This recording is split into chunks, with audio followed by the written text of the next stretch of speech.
Hello and welcome to the Astronaut Podcast. That name was very generously given to me by. I don't need to have credit every time. It's fine. It's yours now. I have to because I really like that name. So I just have to keep mentioning that. It's pretty great. I just want Thanks, you to guys, have the credit for it because it has my name in it. Okay. Anyway, so welcome to this episode, and we're just gonna get started. Here are my two guests today, Kareem Mehdi and James Al-Tayyar, and they have absolutely zero qualifications. None. I don't know. None whatsoever. Oh, we graduate university. Yeah. I'm still a student. Yeah. Still can have my own thoughts on things. Yeah. I do not need to be a psychologist to speak on a podcast. Yeah, fair enough.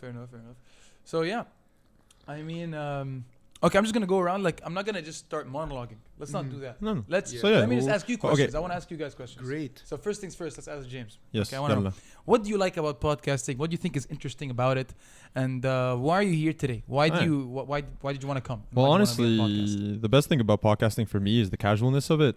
Like, honestly, it's very hard to keep up a persona or to act for like 2 hours. Sometimes these podcasts are like 3 hours.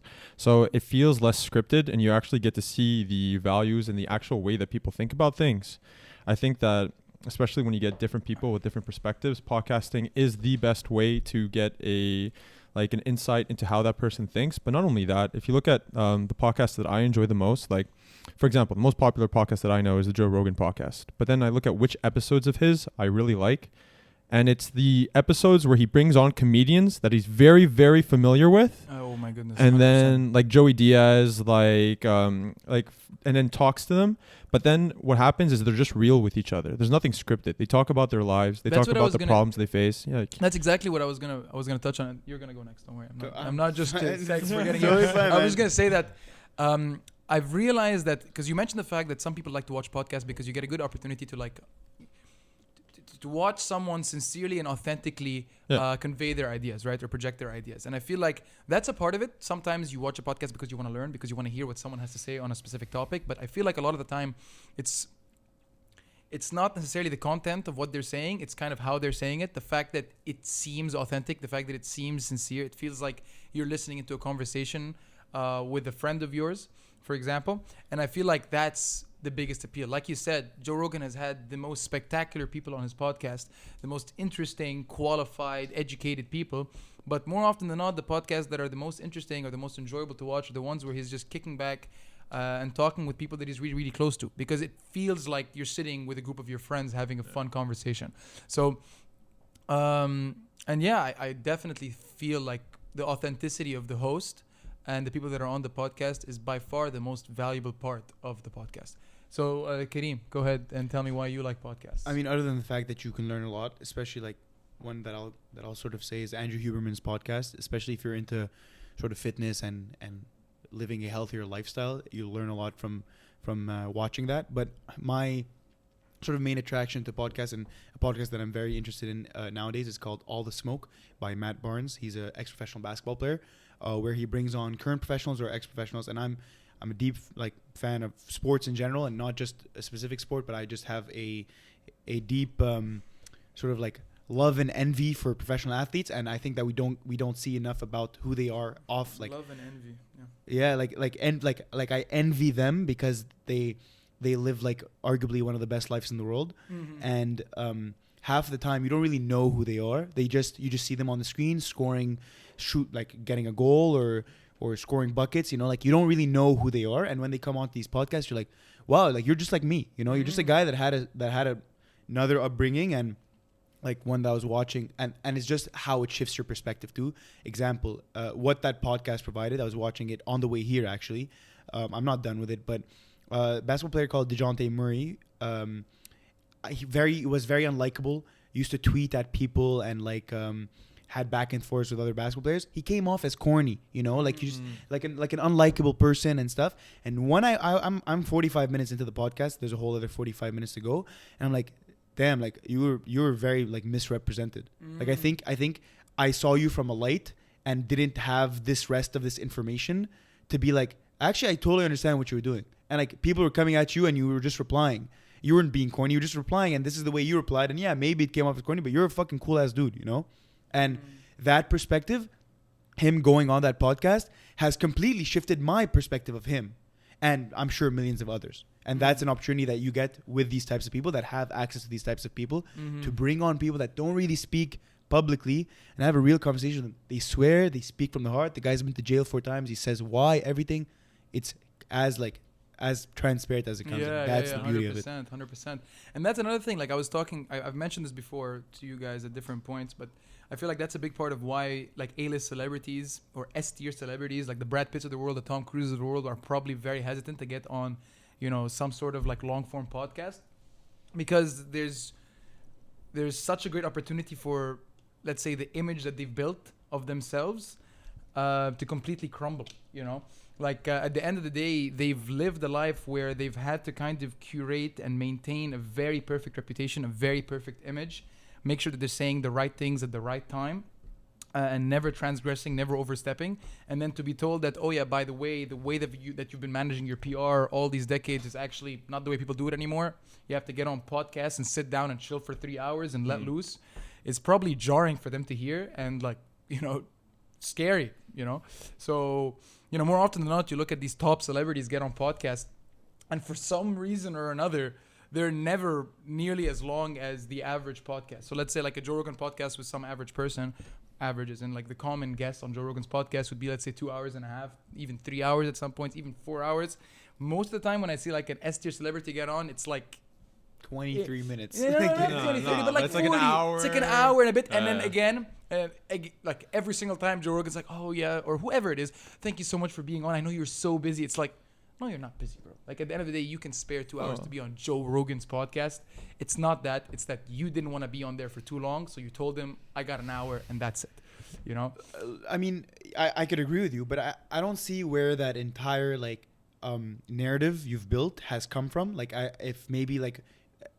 maybe it's an S-tier celebrity has come out and said like, yeah, I can't really sit down and do these long podcasts. You're like, damn, like, is that the reason why all these, but I don't really see where you're so sold on the fact that that's the reason why. It may be that really Tom it just isn't interesting enough to maintain a conversation for 2 hours. No, but or just doesn't have the interest or the time or really the time. He might just actually not have busy. 2-3 hours because he's that important. It could be that. But also, I'm not convinced that these guys do something for all 24 hours in the day. Like, these guys are normal people at the end of the day. They go to sleep and they have families. They spend time, downtime. I feel like the average person is just as busy as the average S-tier actor or celebrity. Like, but what I mean is that they're necessarily more busy. Like, yeah, maybe a high-profile executive could be more busy, but even then, not really. Like, most mid-tier executives and companies are very, very busy when they're trying to advance their careers. There's no reason to believe that Jeff Bezos spends more hours working right now as a CEO than a lot of VPs and regular companies. Like, people work hard, man. But you also have to realize that a lot of these actors are active in not just their field and have so many other things that they do. Like, look at Leonardo DiCaprio and all the stuff he does for like environmental stuff. Charity work. Like you have so many different actors, like even Keanu Reeves, who does so much charity and does so many extracurriculars and does so many things in the community. It takes up a lot of time. But hitting on the sports topic that you just talked about, I think that it's also about what their manager and what their people want them to do, because you need to realize that, especially sports, it's a bit of reality TV, and so the persona that you culminate, and not only the one that you want for yourself, but the one that these executives on TSN and shit want for you, how you're perceived. Exactly, you don't get to really decide that, and so a lot of the times it's through really looking at what they do outside of what these networks want you to see that's really important. Like, look at one of the most likable athletes in hockey, period, PK Subban.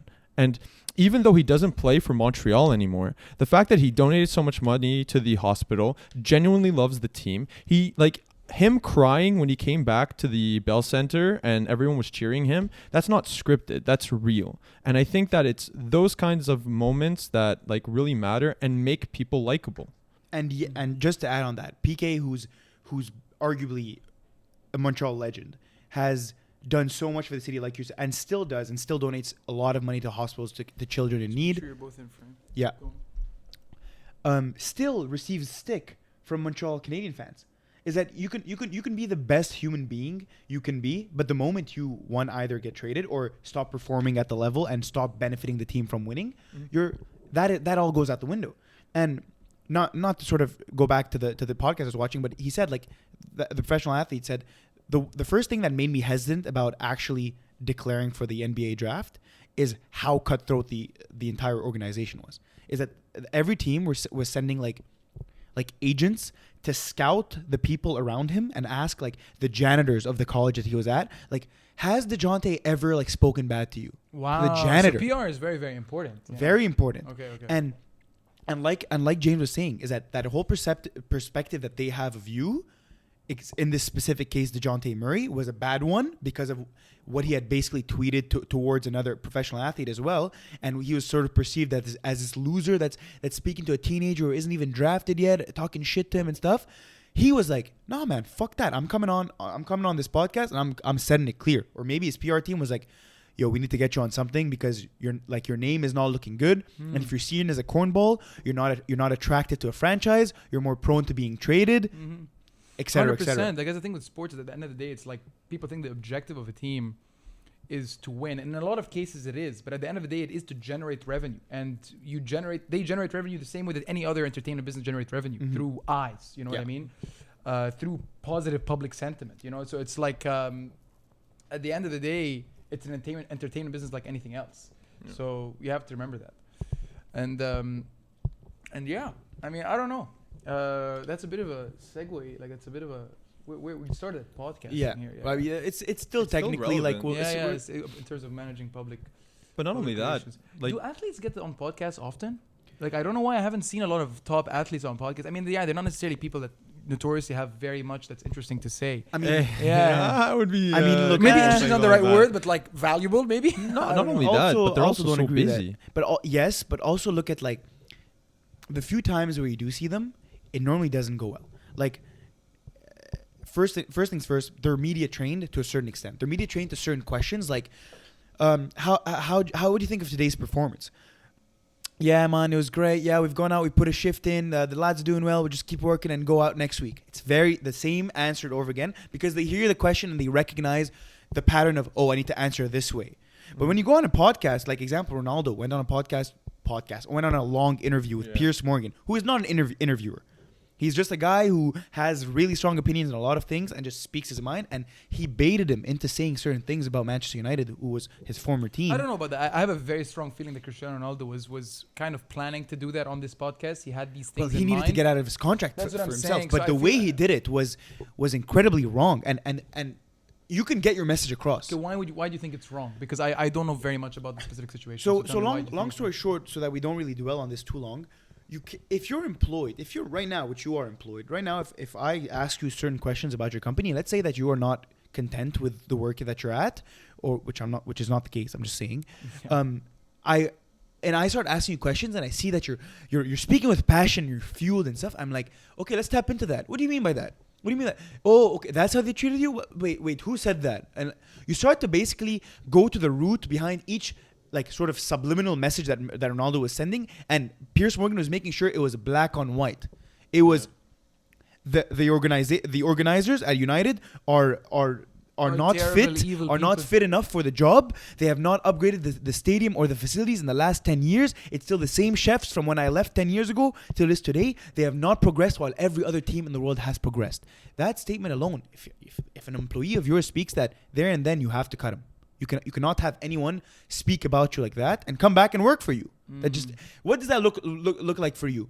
He forced Manchester United. Like, it seems like the objective of that interview was not to kind of speak on specific difficulties that he's faced, but more literally just to tear down Manchester United. But Pearson wanted controversy. The thing is these like I was saying, these networks and these organizations, that all they care about is getting people to watch them and click on their content.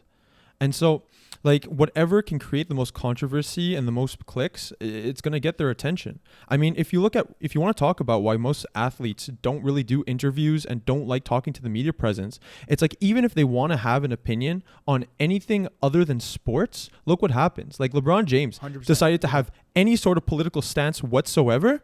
And then literally all the networks, like, what was the sentence? Shut up and dribble.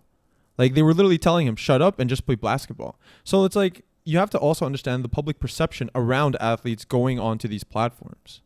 But also to bring it back towards... That's an interesting perspective. It's not one that I've ever heard before. Like, at the end of the day, basically, looking at it like they're constrained or restricted, or they feel unable to actually speak their mind or share their opinions because everyone expects them to just focus on one thing, which is their sport. Well, look at Enes Kanter, the Turkish guy. There's a 500, I think it was 500,000, but it could be $500 million bond put on his head from the. Does Turkey have a president or they have a ruler or whatever? I don't know what it is. They have a president and prime minister.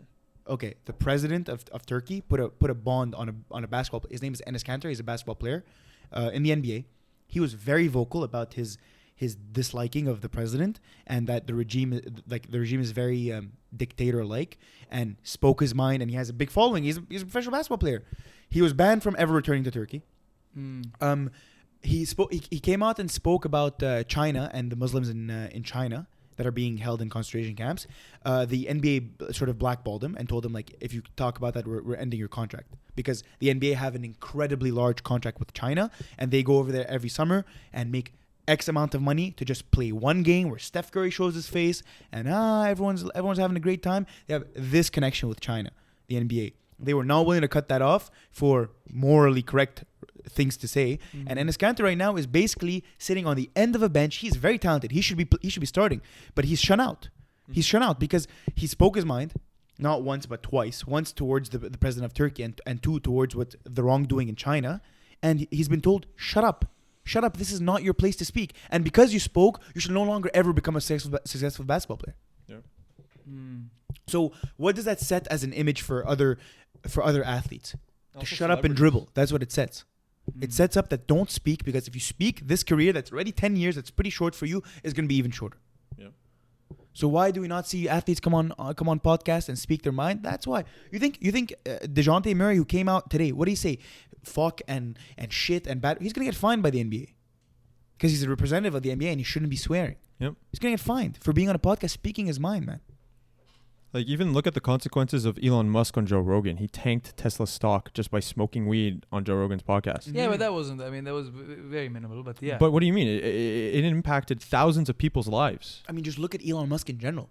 Ever since he's taken over Twitter, he's been a lot more vocal. You hear a lot about Elon more. Back in the day, he used to say one word or he'd share one opinion about some type of stock, and it would go up or down. And I think that's honestly one of the biggest appeals about Elon Musk, is that unlike every other high-profile executive, he is truly himself. He doesn't seem to be trying to maintain a certain image that's not authentic. But you have to gauge it. Like the moment he took over Twitter and he was so accessible. I agree, but now, I mean, but that kind of contradicts the prior point. At the end of the day, if we want to treat these high-profile people like people, we should grant them the opportunity to speak their mind and be themselves, regardless of the fact that them making a mistake can have large consequences is just a product of the fact that they are powerful and impactful people. At the end of the day, the good that they create in the world can be very, very good, and the bad they can create in the world can be very, very bad. I agree. And at the end of the day, yes, I guess you have to be as careful as possible when you wield that much power. But at the end of the day, you can't indict him for having a serious impact on Tesla stock for smoking a joint. You can just look at him like anybody else that smoked a joint. But that's what I'm trying to say. And Elon Musk is a really good example, because my point here is to sort of encourage very high profile people. We happen to bring up sports as like athletes to be able to speak their mind without the consequences that I think the goal is to come to a point that we realize that these people that have huge platforms are just regular people. 100%. I think that public, and I think that podcasting is moving in that direction, because now that we're humanizing all these people that previously we found it very easy to unjustifiably idolize for no good reason, because this person's opinion on climate change there is no reason why his opinion is in any way more legitimate than the average person's opinion. These regular people being humanized now is making us realize that we shouldn't put so much weight on their opinions. We shouldn't put so much weight on their statements. And if we move society in that direction, they'll feel more comfortable sharing their real opinions and being sincere and being authentic. And the world where these S-tier celebrities exist and only exist in the public consciousness in the form of 5-minute to 10-minute highly curated edited snippets might not be the case anymore. It might be the case that these people feel comfortable being authentic, being themselves, going on long form podcasts, because in a sense people don't care that much about what they have to say anymore. And I feel like that's the direction you have to take, is realizing that, oh wait, that guy is just a person.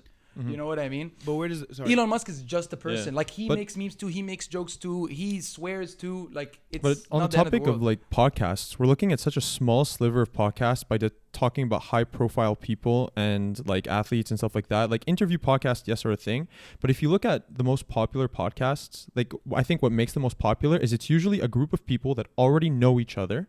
They're very close and comfortable with each other. Okay, that's And sometimes they make podcasts like us three will make podcasts, and then sometimes they'll bring on a guest. Like if you look at, for example, Schultz is like that. Exactly. Schultz is like that. Impulsive is like that. Like there's so many different But podcasts. Rogan isn't. Lex isn't. But Rogan to an extent is. He has, for example, Jamie. like Jamie, no, but whether the or not. majority of his podcasts are not that. The majority of his podcasts are focused around a guest that has some very specific, interesting things to share. I It's disagree. not Like because look Joe at Joey Rogan- Diaz. Yeah, Like yeah. Okay, his podcast with Joey Diaz is not like that. His with Dave Chappelle, it doesn't feel like that at all. He definitely Like, has both. He definitely has both, but I would say a big appeal and a big reason why he's so popular is because he's able to bring people with big brand power to his podcast. People that people want to hear what they have to say. Like I would disagree because I wouldn't say it's that he brings these big people at all. I think it's the fact that he brings these people, but then makes the interaction seem like he's known them their entire life. Yes, it's that juxtaposition. It's that this person is basically an S tier celebrity, but for some reason right now he seems like a regular person. That exact juxtaposition, that's contradiction, is what's so interesting and so engaging. Yeah, Yeah, I think and that should be your next step. I think that you should bring on someone on the next episode that is a complete guest, like someone that we're not familiar with, and be able to sit down with them and by at least the end of it, make him feel comfortable enough that we're just having a conversation and it doesn't even feel like right now when I'm talking to you guys, I don't feel like we're filming or like we're speaking to the microphone because we're just having a conversation. That's what it should feel like.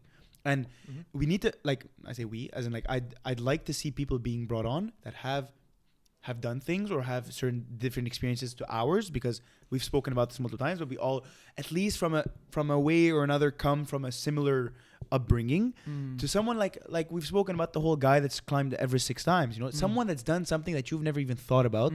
And let's sit down and let's be human, like let's find middle ground here and let's see like how we can just connect. And that would be super interesting. But yeah, I totally agree, and that would be, of course, the goal eventually to get to that point. But maybe initially that might not be possible. Yeah. So, but at the end of the day, like exactly what James is saying, there is a big appeal, there is a big market or demand for podcasts that literally are just a couple of people that are close friends talking about things that people want to hear about, and that's like those two guys. Those I think they're Filipinos on TikTok. Yeah, exactly. Like those two guys, they have 9.1 million followers. It's insane. It's insane. Yeah, and what do they talk about? Nothing. Just anything. Nothing. Does this come up with cool stories, ideas? Look, like I've sort of shared my opinion to Ash. I think that their content is very watered down, and it's very like, bro, did you see this video? Yeah, like this guy saw a giant and like then died. Like it is very. It's for the 14-year-olds, Like this is pretty dense for someone who's like, who the fuck are these guys? But people want to relate. If you're listening to this long form content, you want to feel like you're part of the conversation without even being there. 100%. And so it's like, at the end of the day, these people are being nothing but themselves. And I think that's the most important thing. 100%. Because the minute you can kind of destroy that persona of, I can't relate to you because you're so much bigger than me, then you're able to enter that format of content that we're kind of talking about. Like, for example, like, when you bring on this comfortableness, because the thing is we've talked about so many interpersonal topics outside the podcast, me and you too. It's like we can enter into conversations about things and go into a next level because we've kind of gotten past the small talk phase. Yeah, to the icebreaker. We're past that. When we see each other, it's not, hey man, so how's the fam? Like we were past that. It's yo. But I feel like, and that's exactly what makes Joe Rogan so, in a sense, talented. If there is anything talented about him, it's his ability to meet someone for the first time that is basically, a cultural icon. But don't give that up to just talent. humanize it. There's so much preparation that goes into it. He I don't know if knows. there's preparation that goes into I it. think there is. That's what I'm saying. I There's a don't big know if team talent's that the right works. word, There's a but big team that works with him. Like he can't just be there and like sits down. But I'm So saying in there's 2006 when you did, like no one knows. But that. that's how it started. But there is a very clear difference between the average interviewer sitting down with some S-tier celebrity and Joe Rogan.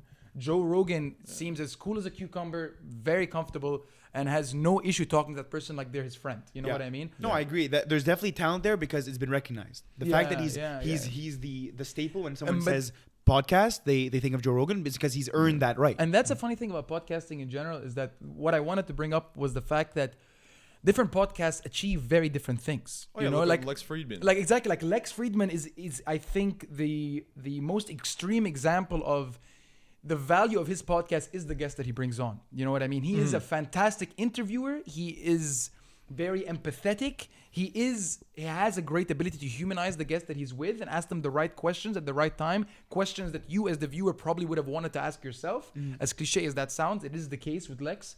While the person on the polar opposite of that spectrum would be someone like Andrew Schultz, where in reality, the guest that he brings on isn't even that relevant because you are entertained enough simply by Andrew Schultz. When I think about Andrew Schultz's podcast, I think of him. Yeah, like it's Andrew Schultz's podcast. I did not click on Andrew Schultz's podcast because of the guest that he brought on. To see fucking Logan Paul's manager. I'm here to see Andrew Schultz. I'm here to see Andrew Schultz. And I know Andrew Schultz is going to make it something funny. Yeah. And that's kind of, in a sense, relieving. Or those two guys that just talk about, did you know that Walt Disney did this in 1972? Yeah. Like, you know, like... Just basically Googled fun fact, you know? Fun Like, fact, exactly. So, like, at the end of the day, there's so many different ways that you can gain a following with a podcast. And there's so many different things that people are looking for when they're viewing podcasts. But I think the common denominator is familiarity, is authenticity, is this longing for this feeling of sitting down with a group of friends. And I think that all the top podcasts kind of do that in one way or another.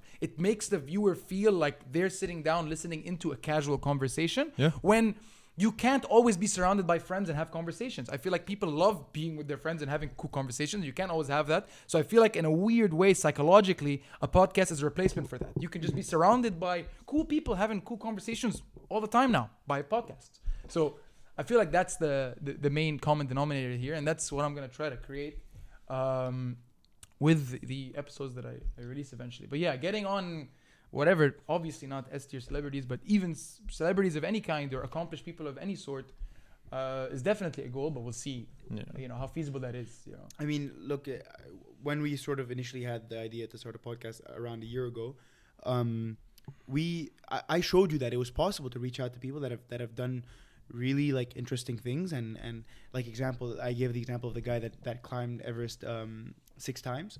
Right. He's currently the record holder at the Canadian with the most climbs, like finished climbs at Everest. He lives in Montreal, and reached out to him on DM. He has a book, and I was like, hey man, like I see that you have a book, and like I've been reading it, and what's it called? Like I'd love to have you come on to a podcast. Keep in mind, we didn't even have a channel yet. Yeah. He's like, oh, I'd love to, man. Yeah, for sure. Let me know. We'll come. We'll chit chat, and 100%. Like you can reach people that don't necessarily have a big name, but have accomplished big things. Yeah, but again, and I guess this comes back down to what I was saying earlier. I've kind of imagine myself reaching out to people and thinking about what the obstacles would be from them saying yes. Like, why would someone say no to such a proposition? Like, come over for an hour and let's just film a podcast. And I don't know why I have a feeling that most people would say no simply because they're nervous. Like, so not because they're like literally nervous or, you know, but like just feel like the prospect of going on a show for 2 to 3 hours talking about things that aren't planned might be dangerous for their reputation, especially if they are a public person. Well, doesn't that apply for the S-tier celebrities? Yeah. Maybe they just don't like to talk. You know? I'm saying it applies to everybody. Saying it applies to everybody. I feel like it gets more and more relevant the more and more that person's reputation is, you know, an important part of their income. You know what I mean? Or their livelihood or whatever, their day-to-day life. Like, if you're famous and people recognize you wherever you go, public sentiment about you is very, very important to you. Whether or not you derive income from it, if you have to deal with people on a daily basis, how they feel about you matters. You know what I mean? So, but you'd be surprised how many people have accomplished such great things and don't really get the opportunity to talk about it. Yeah, 100%. And so maybe they don't not even get opportunity, they just don't. They maybe didn't want to at the time. But like, it was never their focus, at least. I would say if you look at professors, for example, I think that's the biggest target. Is like, there's so many professors, like by nature of being a university, do so much research, and other than the academic papers they write, they never really get to have conversations with people about exactly what they do. And so, like, if you talk to professors, like when we were in big data and we had Tristan, like I would literally just go up to him and talk to him about what he did and why he liked what he did. And man, when you talk to these professors about his eyes probably lit up. They just go. Yeah. And so They don't even have to talk about something controversial, because you can literally just talk about what they study and what they do and like how that relates to their life and why they got interested in that. And just by nature of that, you can have an interesting conversation. And I think the pool of people that are like categorized as that, as highly qualified individuals that have such interesting things to say, but just never got the opportunity to go on a platform and talk about it, is massive.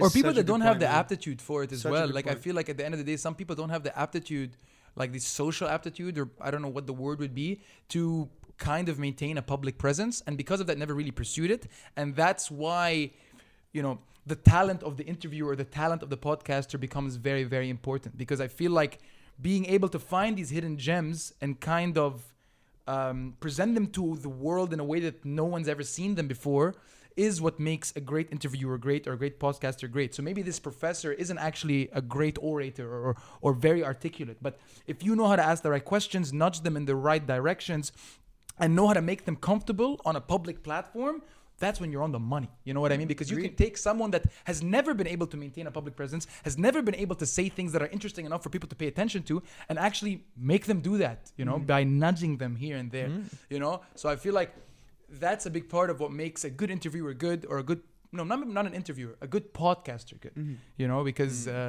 But I would say you don't even have to find hidden gems. I feel like, for example, like there's a bunch of people who did platforms on this in New York and stuff like that. I feel like you could literally take a random person off the street who has lived in any way, shape, or form. Like the minute you're past 40, you've lived through a lot. You've lived through so you've lived much. through a lot. And the thing is that there's no way, there's so little content in those 40 years that in a 2-hour podcast, they won't be able to fill it with so many relatable experiences that people would find interesting. Yeah. Like Man, you want to hear something like just to basically use that as a trampoline to that. I once finished an exam at Concordia. Okay. Stepped outside. It was still nice out. And I was waiting an hour and a half for my next exam to start. I was brain dead. I was like, I'm not studying for this second exam any more than I've already done. I'm just going to sit down. Security guard came out, started smoking a cigarette. I'm just sitting with him. I was like, hey, what's up, man? I was like, hey. Anyways, we started speaking. The guy was 50, 60, Polish. And ended up by basically he used to be a private pilot for the king of Rwanda. Like, crap. this sounds made up. Yeah. And To be honest, it might have been, but anyway, continue. wait, the amount of detail is you're a psychopath if you read this up. Literally, yeah. you know. And he's 60. Why would you lie? Yeah, what do you have to gain? Why do you, know? what Like, do you have to prove to yeah, random exactly. students? It's like, I don't find you cooler. Like, Well, you did find him cool. And basically, he explained to me how once they were flying over, I can't remember what country, and you were not allowed to fly over that country during that time. Okay. And that basically they shot missiles at him. Oh my. And he had to bring the plane down, basically because missiles only the missiles that were struck only have a radar between, I don't know, 500 feet and 1,000 or whatever and number it is. which is when, like, whatever the number is, which is where the plane normally flies, and had to go so low that he'd see the trees shaking, like there was so much wind from a small plane, a private jet, that he was so close to the floor that he saw the trees moving. Okay. That's how low he had to get to avoid the radar of the missiles. Okay. That is crazy. Look, That is true. Man, you're sitting on gold. You know, like you could write a book. That's you a could story. write a That's a story. You could make it like a little movie out of that. And Not I a little movie, big movie. And out of I still run into him, and I always go, "Hey, what's up, pilot?" You know, and he was like, "Hey, Cap," you know, whatever. Hey, and like, Cap, yeah. and we laugh about it, and like he still holds up. He's not like, "What the fuck are you talking about?" You know, he's like, he still laughs about it. And if you're able to just, "Hey, Cap," and you're like, "Ha ha ha," that means you fucking lived it. Honestly, man. What I was thinking about, and on that topic, I was thinking about this like a week ago. I was thinking like, what if I make, what if I focus this podcast around literally getting on random people? Maybe not all the time, but have this thing where like once a month I basically, upload some or like put online some form where people can apply to be on the podcast. Basically share with me what they're planning to talk about, and I select one person every single month, and they come on and they have a public platform to talk about whatever they want to talk about. I have a friend and it's just random people, and you can't be you like, maybe the requirements have to be like you have to have less than 10,000 Instagram followers or something. Like you can't be someone that's already a celebrity. Yeah. It has to be someone that is a regular person but that has interesting stories or interesting perspectives that they want to share. I'd say, like, don't even put boundaries. Just random. Yeah, But random. also it's like Yeah, application for It's the podcast. it's like a box where like you just write what you'd like to talk about, and then the one that sounds the most appealing to you, you just pick.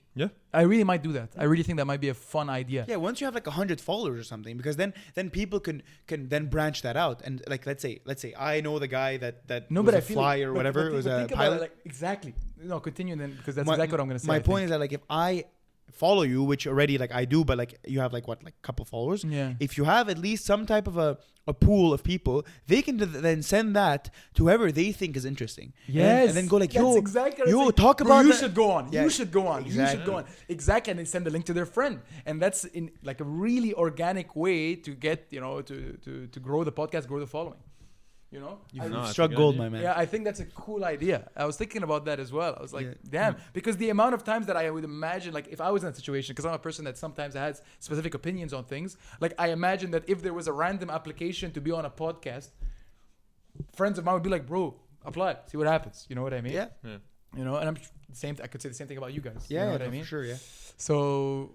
So yeah, you know what? Fuck.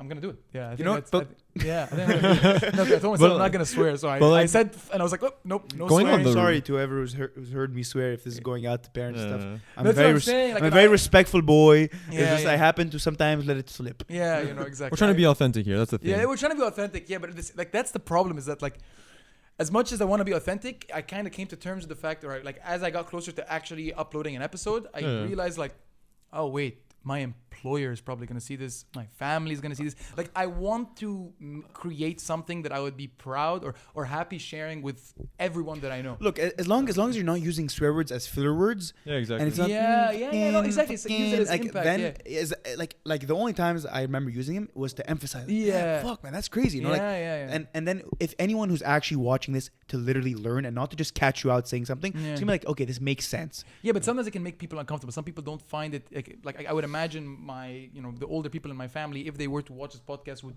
probably feel uncomfortable if I started swearing just comfortably Honestly, over and over again. I don't know a single big podcast where I haven't heard swear words. No, of course you're gonna Like, swear. and I you're think gonna it's swear here and about It actually shows Okay, a I- lot I- of genuinity. Yeah, to there. it. I think like I'll just- authenticity. I think I'll just say that what you just said, swearing is filler words. I am guilty Yeah. of that. Yeah. I do swear a lot. Exactly. As long as you cut that out, Yeah, and yeah. it still feels like what I'm listening to is not like a horror show. Then Yeah, exactly. But like, you're like, stop, please, man. It's like, bro, calm down, bro. Going back on like the random guests thing, I think one of the biggest like instances of like me that I know I'm gonna have an interesting conversation is usually always with my Uber driver.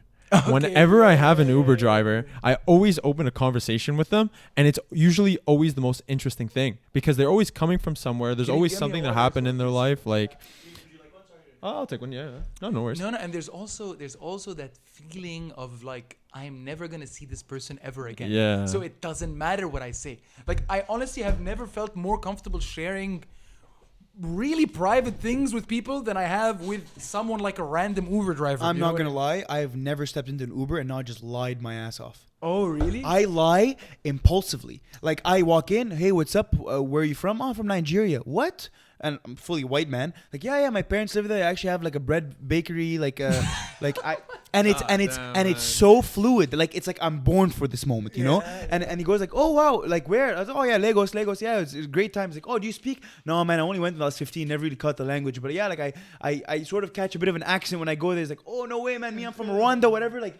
Damn. It, like- Imagine you catch someone that like is literally from exactly what you're saying, and- and they're like, "Oh, you've been, yeah, man." Well, I've there, already-" then what do you have to lose? Yeah, I'm lying, bro. My bad. You know, but yeah, anything, bro. I think lying is very bad, and I don't know. Well, here's what I say because I think. Are it you, makes so you're sense. encouraging our audience to lie? Yeah, So when I first- Please when I don't first, lie. Like, actually, not the first time I met you, but one of the first times that I met you, and I bumped into you on the street Yeah, like 2 or 3 with years Matthew. ago, and you're like, "Yeah, bro, I've been in Somalia." Okay, for the wait. last 2 weeks." Okay, wait. And I was like, and Wait. How Let me do explain you that. respond to that? Like you bump into someone that you vaguely know that you've bumped into once or twice throughout your university. And they tell you the most like random thing. yeah, they're like, "Hey, bro, what's up?" I'm like, "Oh, bro, You have no choice but to believe it. yeah. No, and he's like, "Yeah, bro, I've been in Somalia for the last 2 weeks." Okay, you it's gotta been give a bit of fun." context. So basically, I knew Ashraf like vaguely, right? And this was one summer where I decided I wanted to fry my skin, and I sat under the sun. If I ever have cancer, I know from From what day? I know It from literally what day it started was, then. you know.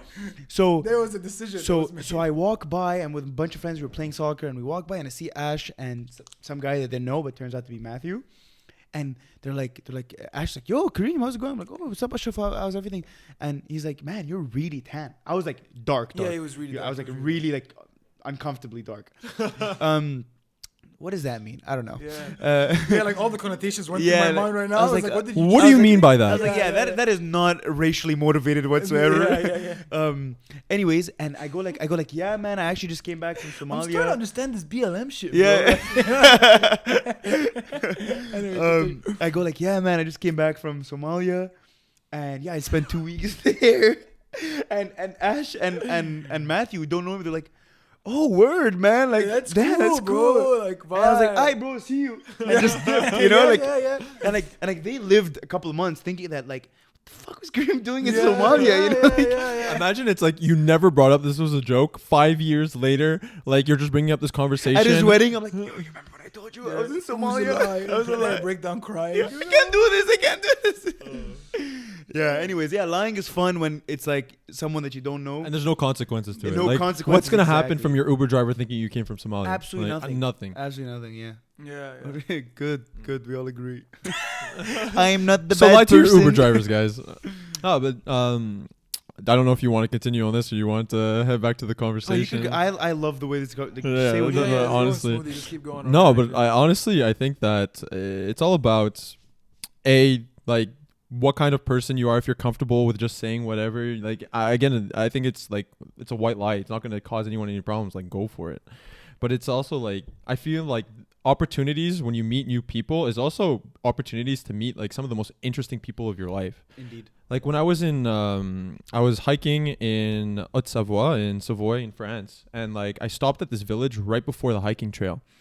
And I just walked into a coffee shop because it was like 6 a.m. in the morning, and I really wanted a coffee shop. And like, for some reason, it was open at 6 a.m. And I go in, and there's like the baker, because it's also a bakery. And there's this 70-year-old man that's just sitting like near the window and talking to the baker. And so, you know what? I get the coffee. The guy seems very nice. He starts talking to me, whatever. And then his name was Martial. He's French. He's 70. He's a retired engineer that used to work at CERN, like for 40 years. He worked under like a Nobel like physics prize like winner.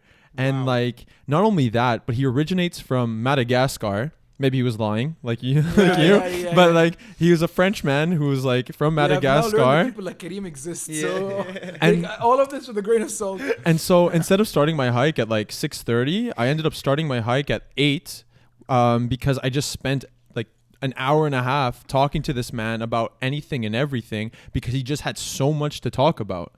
And you really need to be not just comfortable enough with yourself, but just open to the possibilities of those conversations and just allowing it to happen. Because what could have happened is I just was nice to him back, never opened up a conversation, and none of that would have happened. And it's all worth it when you sit down and you just go like, wow.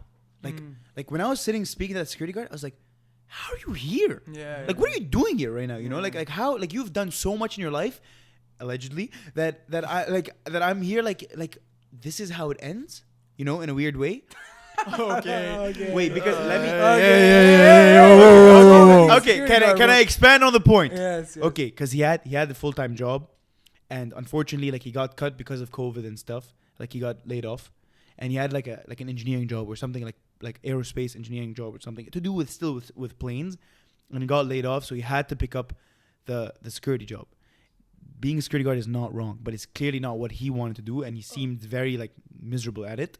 To me, I'm like, man, you like avoided missiles, like you deserve like the best, you know. And now like life is really giving you a pretty shitty hand, you know.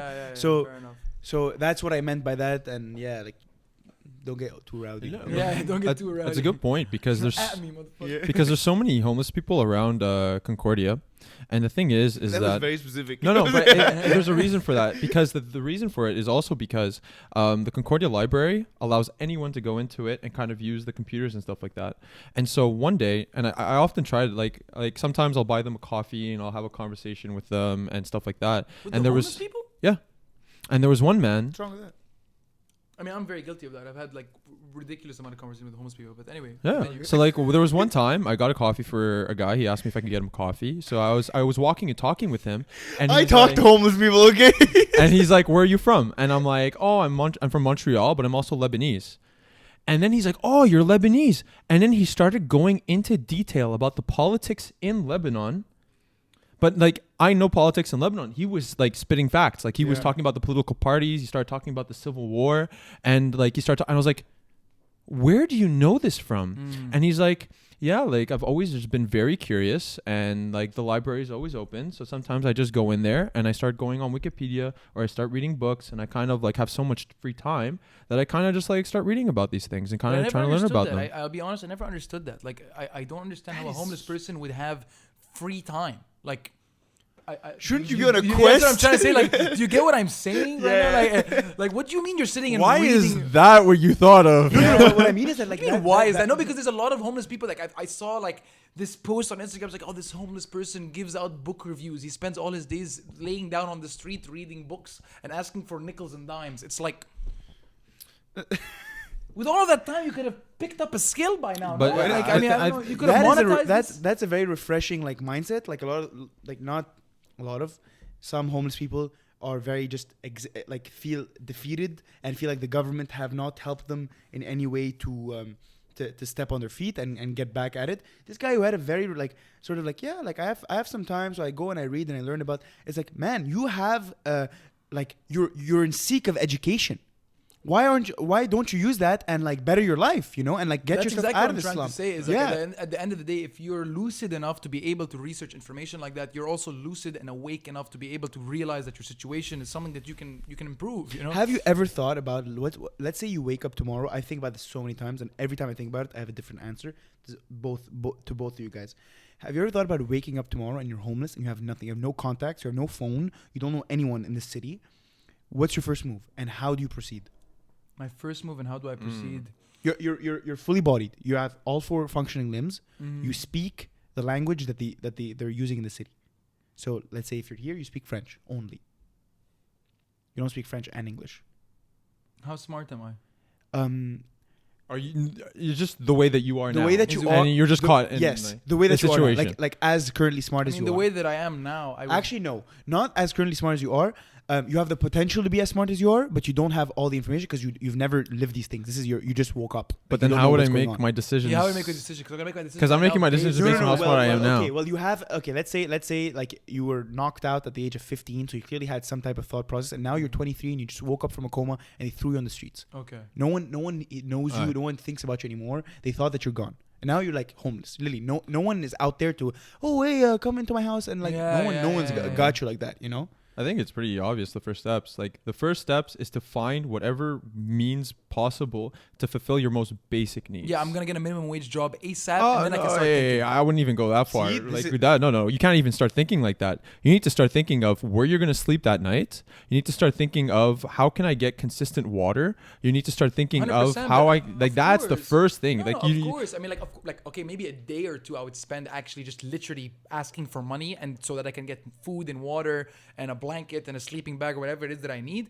But in reality, I would spend 90% of my day walking into stores, whether it's retail stores, restaurants, fast food restaurants, and literally telling the managers, I will give you every waking hour of my time or whatever it is.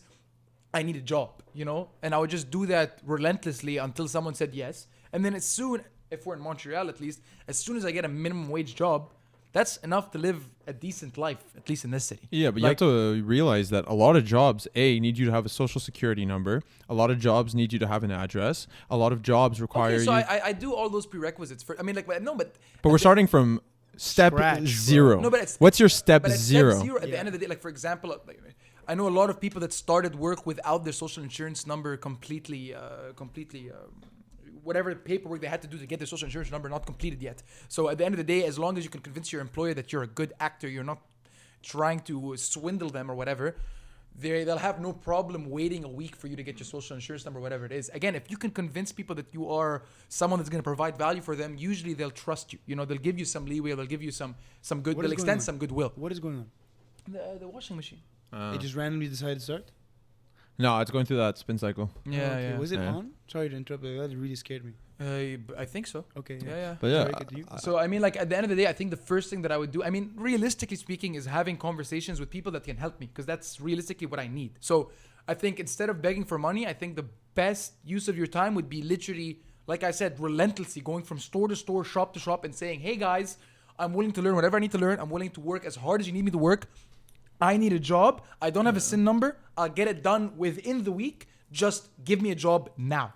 You know, like that would be the first thing that I would do. And then as soon as I get enough money or I have enough resources to actually live decently, in terms of, and decently, I mean like the bare minimum, like I have an apartment or I have a studio, Yeah. I have a bed, I have a sleeping bag at the very least on the floor in my studio. But now here's the thing. Then I can start thinking about, okay, what's the next step? But here's the thing. Now, are you looking, like, let's say you're dropped downtown Montreal. Are you looking for stores and restaurants downtown Montreal? Because then you got to think of it. How much does a studio cost downtown Montreal? And how does it cost in Montreal Nord? Bro, but I mean, realistically, man, if you're willing to do a 40-minute metro commute, Again, You that's can an expense. but not That's an only that, expense. if it's not winter really, in Montreal, $100 a month for a metro pass. if it's winter in Montreal and your first step isn't to find where you're gonna sleep that night, you're not even gonna get to ask people in restaurants You're and gonna stuff. die. You're dead. You're gonna die. Yeah. So, Like, okay, let's say you're your not being first dropped in two- minus 30. Your first okay? 3 weeks should just be finding out consistently a place where you can stay, a way in which you can get food and water, and like seeing if you can build up a pattern of that. Yeah. Because if you don't do that, you're not going to even be in the position where you have time to start looking for help. Like there's a pyramid of needs for a reason, and you need to fulfill and consistently find a way to fulfill your most basic needs before you start looking for But anything that's what I'm else. saying. Like, I feel like at the end of the day, whatever way that you're gonna find to fulfill your needs that is not getting a job, at the end of the day is just a patch. It's a temporary solution. So you can survive. I mean, yes, but I feel like you should spend as much time as you physically can while surviving finding a job. You know what I mean? Like, Yeah, that's, we all agree on that. yeah, Yeah. you know. But I think- so yeah, maybe you need to spend 2 hours making some fort, or I don't know what type of shelter you can make, at least for day 1 or day 2. No, there are shelters here that will take you in. Yes, Yeah. but you have to Like, find out where where is they the are. shelter? Yeah. Do they ever get full? If they get full, which ones can you go to? The thing is if you don't have that all thought out, like that should be your priority. My That's priority what would takes the probably be majority of your getting time. a book and a pen. That would be number 1, because now you have everything on you. Yeah, The yeah. You need to address, keep track of everything. timing. Yeah, we take our phones for granted. You know what I mean? Mm. So yeah, But- definitely you need something to store information that you're gathering. You need to realize also it's like in terms of non-negotiable things that you need to do. Like, yeah, I agree. You need to find a way to get out of your position, right? You need to find a way to improve your quality of life and stuff like that. But it's like, if I have 12 hours, if I have X amount of hours, I can afford not to spend hours that day not having spent finding a job. I can't afford to spend any amount of time if it means I won't find something to eat. Yeah, 100%. You need that day to day. You need your 2,000 calories a day. Otherwise, you're gonna, Yeah, you're gonna die. you're gonna dissolve into Go to nothing. jail, man. Yeah. Oh, like literally just kill someone and then you have a place to live. You know what I mean? Quite quickly. Well, that's also why it depends on where you live, because I Yeah. mean, like, if you're in some countries, you can kind of Yeah. squat or like. Yeah. And also, there's so many homeless people in places like Hawaii, and they're just chilling because like they're gonna find a resort to work at. They're gonna chill on the beach. Like they're kind of like. There's do it so them, many yeah. people. Yeah, gotta There's so do many them. people that kind of like squat in these beautiful places in the world, and they kind of like they're fine. Like, It's like they're- you go to Hawaii. Look at all these homeless people. Yeah, yeah. Like, bro, we live here. Like, no, but it's actually and they're playing like. But there's actually a problem. Like spike ball on the beach. Yeah. You know what I mean? like places like It's Hawaii. Where'd you live, bro? Like right here, like, bro, dog. I'm Like- from Canada. Like people from like the Caymans, like from Hawaii, like it's an actual thing where people will just go there with a bunch of money in their pocket, no plan, I just and chill. just squat it out. Yeah. And they'll figure it out, and like they kind of just That's a vibe. They Not gonna lie. manage. Like, but you then like decide I will no longer contribute to society. Yeah. Like, it's- I'm oh just yeah, gonna you've just be made a- yeah And you've now decided. I don't know if I Yeah. want to open this topic because this is quite a large topic, but like I constantly like deliberate on this topic. I constantly think and move back and forth between, like, is the point of life as a human to Jesus, Yeah. meaning of life. Yeah, Okay. okay, not meaning of life, but like Let's keep this short. Let's okay. No, Let's I'm get. just gonna say, like, is it more satisfying to live a life that is focused on simply enjoying your day-to-day activities, like spending your time mostly like doing things that are leisurely, like hanging out with friends, going out for brunch, having a nice plan for dinner, or whatever it may be, or focusing on something that's like that you can progress objectively on month to month, year to year, like a career. Like, which one of course, the obvious answer is, oh, there's a balance. But I don't think it's about balance. I think it's neither. It's dependent on the individual. it's dependent on But the I individual. think every individual, we're sort of like mice on a wheel. You need something in front of you for you to keep you need going. the cheese. You need the cheese. Yeah, you need the that cheese. carrot at the end of the rod Yeah, for yeah. you to keep chasing. Because life, if you But think is about life it, about just chasing? a bunch of time. But is life about chasing? Like, that's the thing. Like, I see older people that retire at whatever age that it is, and I really am able to see quite a clear, like, a dichotomy. Like, there is a group of people that seriously enjoy that lifestyle, like literally waking up, not having much to do, like their version of working in the day is organizing plans, having a brunch, having a family trip 3 times a year, going on a cruise, whatever it may be. Of course, if you're financially able to do all of those Yeah. things once you've retired, you know. Which And- there you go. They spend the majority of their life chasing. Yeah, And sure. then so it's a balance. But I mean, So- and there are some people that are miserable in that type of context. They Yeah. really need a very shiny carrot at the end of that rod to give their life purpose. So, and I really do feel like exactly what you said. It depends on the person. I've seen different types of people react very differently to a lifestyle of pure leisure. Like some people hate it, some people Right. love it. I hate to go on to, like I said again, we said we didn't want to go there, but I think like as soon as you open this topic, you have to. It all depends on what you've defined is the purpose of meaning, like what is the purpose of life, and then what kind of person you want to be. And the reason for that is Is that something you find or something you decide? that's something that based on the experiences that Experiences. you've gone through, whatever your consciousness has kind of like Tilted realized to be towards. true. Exactly. So you find it, you would say.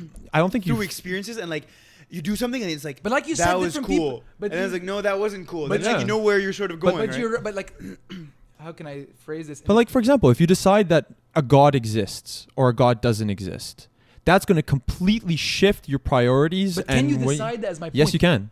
Yes, you Okay, can. so Yes, is you that can. something that you just find out about yourself, that you are someone that resonates with the concept of a Yes. deity?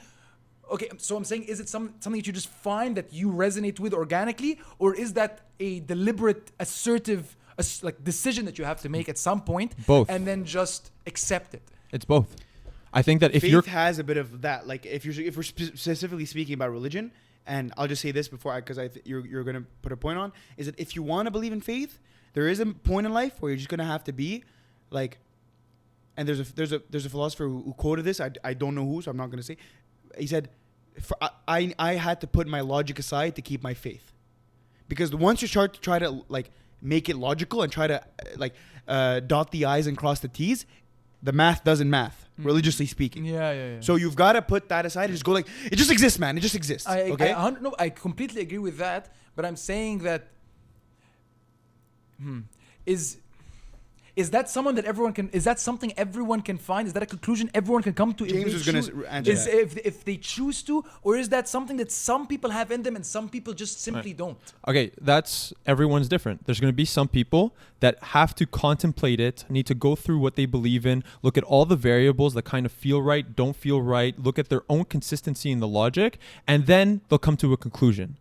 Then there's some people that don't even put any thought into it. Mm-hmm. I was raised this way. This is the way that people say things are. I have that faith. I'm just not going to question it.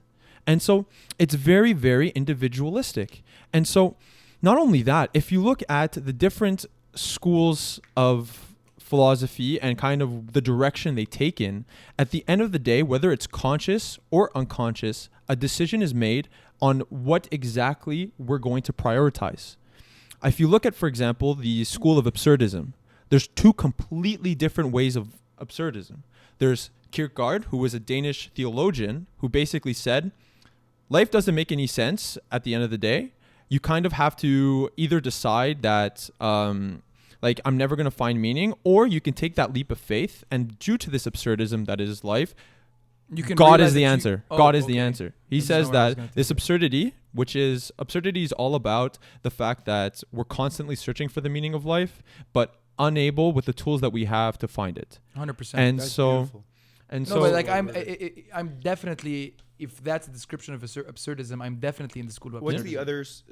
I don't think I don't think you can even debate that. I think There's- there's let's no hear way it, to let's look hear at it. life. There's two sides. Like Kierkegaard, who was the original propagator, he's known to start this. He's a theologian, so he's like the answer to this absurdity is faith. Mm-hmm. And so it's this leap of faith. Kierkegaard talks about being on a cliff and life is anxiety. Basically, you look at the cliff, you know that you can jump off.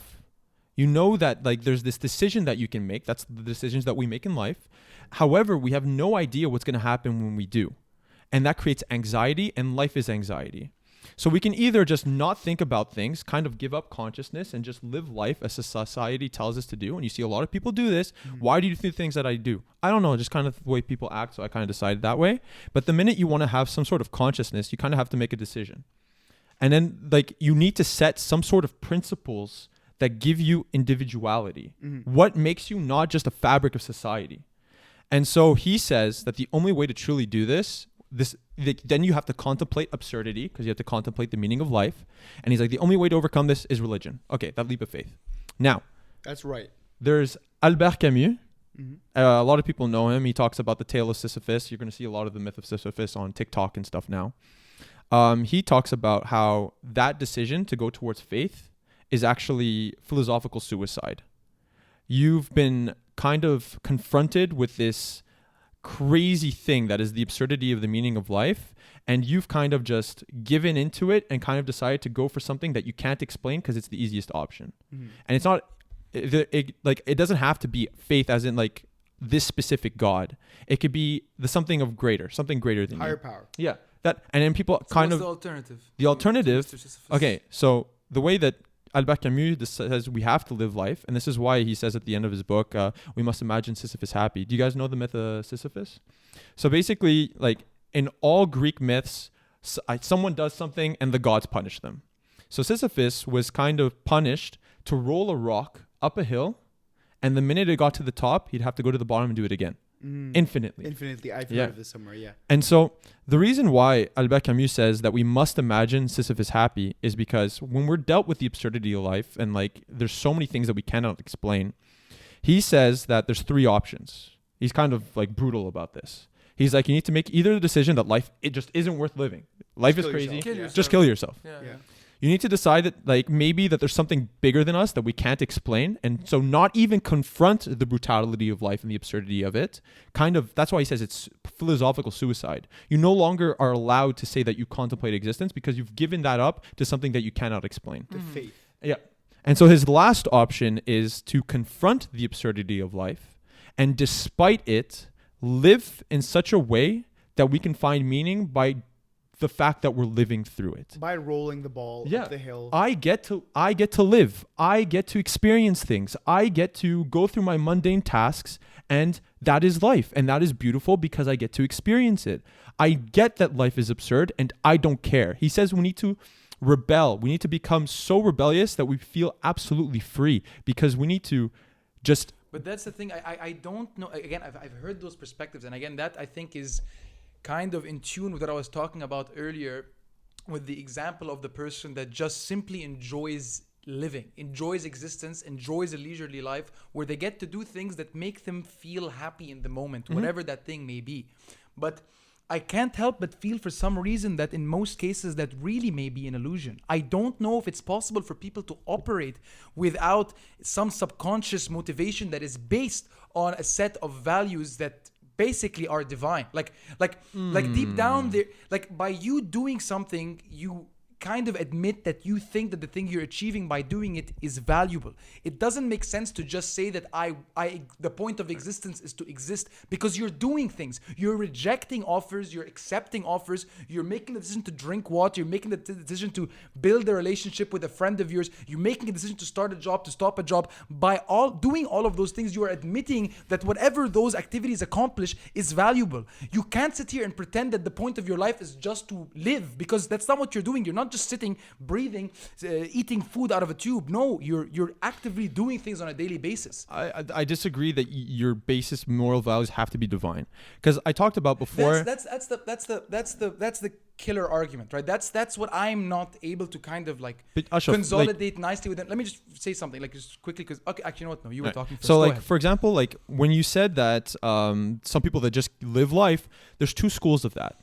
Okay, there's the people that just live life because, like I said, they're just a creation of the society that they live in. They take sensory information and they just behave the way that society tells them to. On it, they just do it. Yeah. They just do.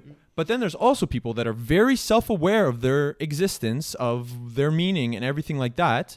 And that's two completely different people that we need to separate on this issue. So those first people that I talked about, I don't even think that we can enter them into this conversation. Now, when we're talking about, for example, between divinity or just absurdity, I define myself. It starts with... I define myself as fine. I'm still with that. But at the end of the day, you still have some sort of internal definition of what's important. It makes me feel good. It just does. Sure. The dopamine shots. Yeah, like, sure. not dopamine only... shots is not no. I don't, because I don't like reducing the human experience to just chemical reactions. But it's not just chemical reactions. It's not. It's a feeling. We can agree on that. It's a feeling. It feels good. I just don't like that. It's dopamine. No, it's not dopamine. It's a conscious experience yes. which we don't understand scientifically. But it's that in itself could be the goal. I agree. Yes. But my point is, there has to be a goal. There has to be some fundamental things that you find valuable that are the premises that you then derive all the other values that you have, right? There needs to be a why? Because I said so. That's it. Yes. There needs to be a bottom. There needs to be a foundation to, the things that you find valuable. And the killer here, the question that I struggle with very often is whether or not that needs to be divinity, whether or not there needs to be some personification of these values, that there needs to be a personification of these values for you to be motivated by them. Can they exist, independent of a personification, independent of religion, independent of some supernatural punishment and reward that exists at the end of your life? Can they exist just in isolation? I think that being selfless is good. Why? Because.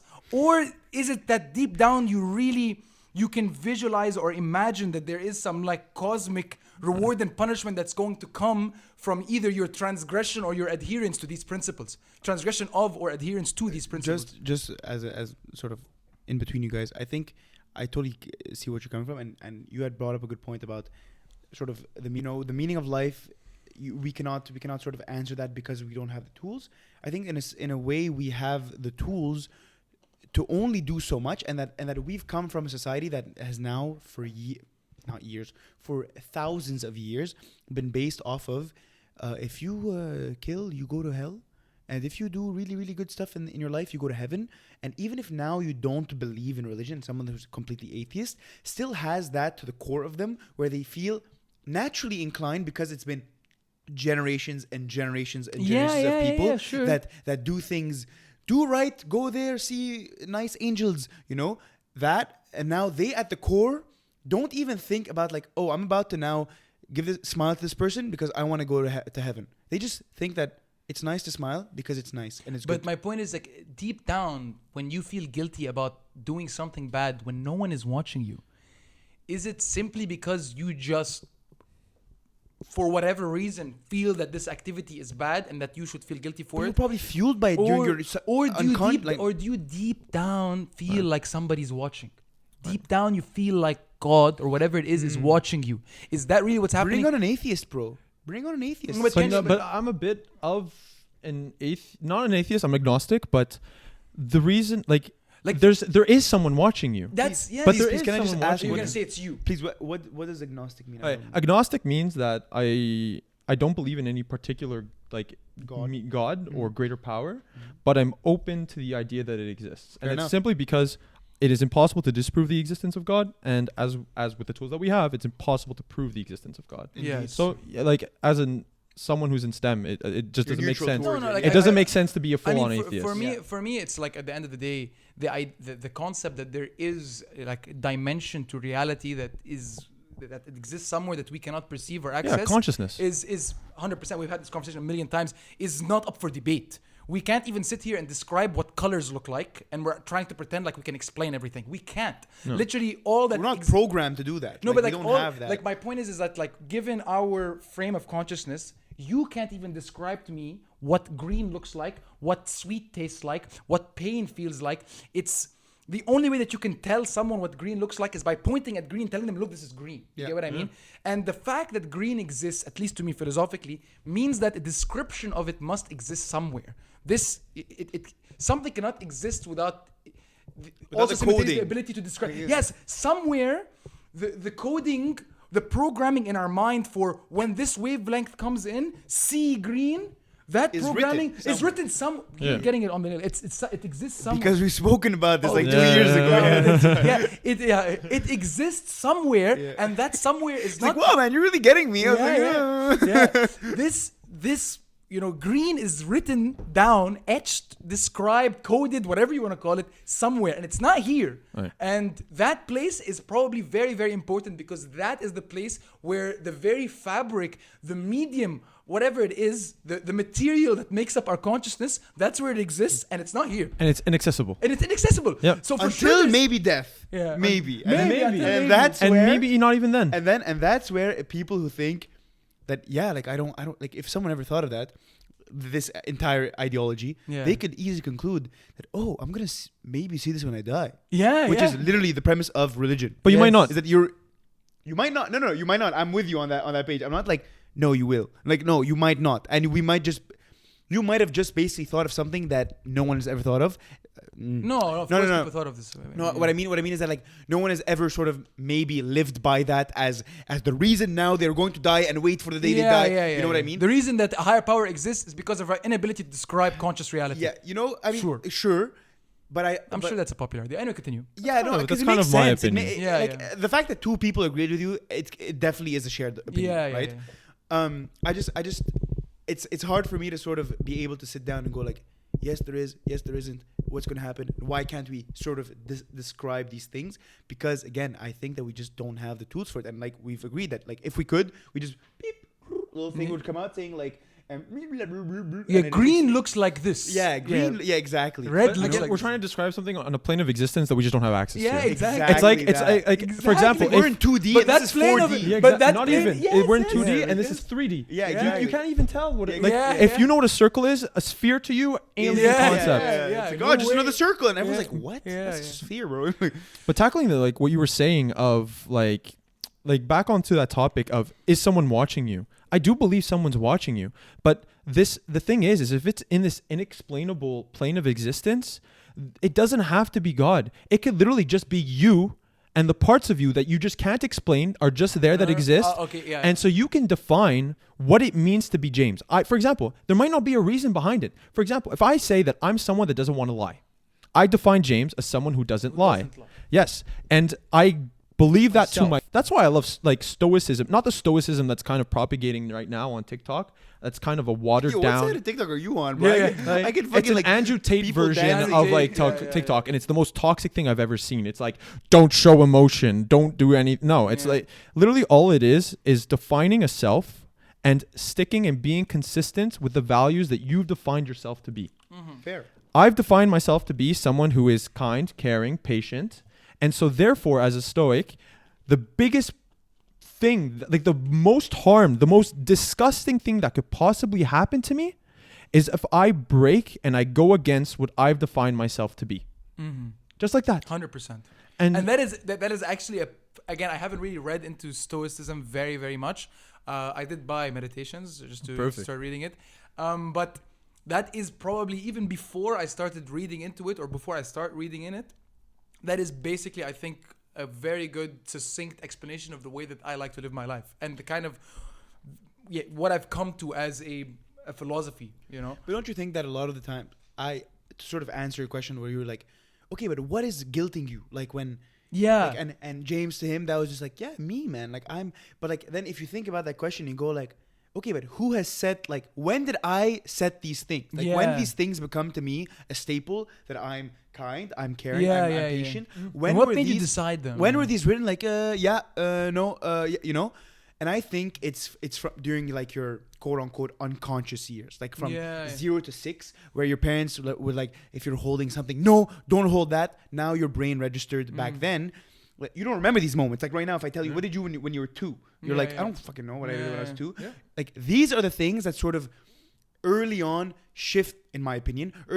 shifted what you now see as good and bad, and throughout the years that narrowed down to these are really good things that I like, and these are the like pillars. And I think that true enlightenment, again, a bunch of 20-year-olds, well, not 20, we're like, early mid-20s. It doesn't matter. Age doesn't really have to depict like what you're. I don't say know, the but like points. every Do time they I make talk about the sense? meaning of life, I'm like, I don't know, like I just feel like this looks funny to someone. But it's not that's just the meaning lived of a longer life. than It's us. who do you want to be? Yeah. What If is you're important watching this to and you think that we're absolute cornballs, I mean, look, there's like an X button up there. Yeah. Just click it. This entire page will disappear. No, actually, don't come on the podcast, bro. Apply. 'Cause I'm gonna make a form. Remember? Yeah. So just Apply, come- motherfucker. apply, and let's have a conversation. So, I feel like the closest that we can reach in terms, like the furthest we can get towards enlightenment is really coming to terms with what those. Remember what I was talking about earlier? Those like unjustifiable premises that basically motivate all your behavior.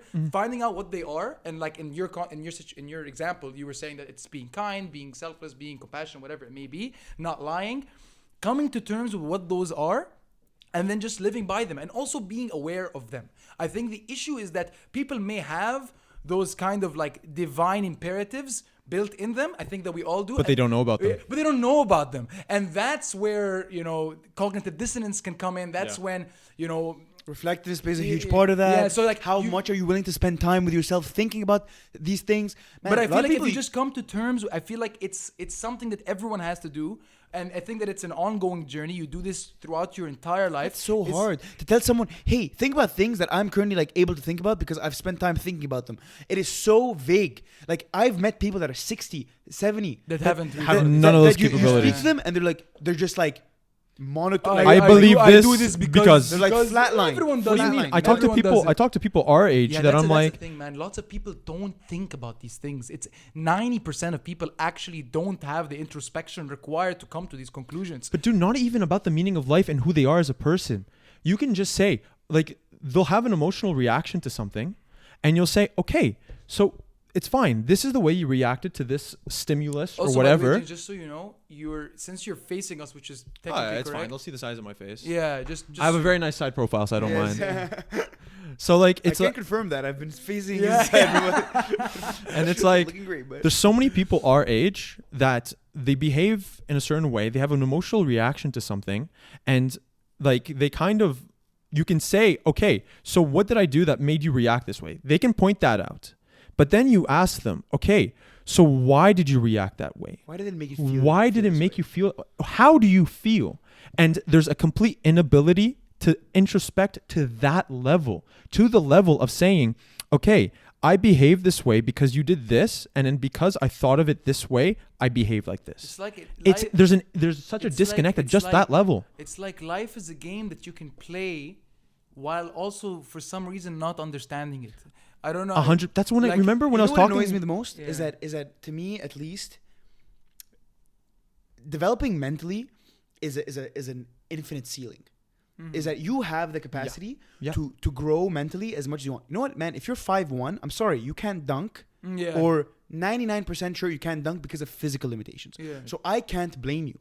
But if you sit down in front of me and you're over the age of 40, whatever, you've seen stuff, and you're flatline, you can't reflect, you can't really explain your feelings, you can't explain why you think these things, why you do certain things.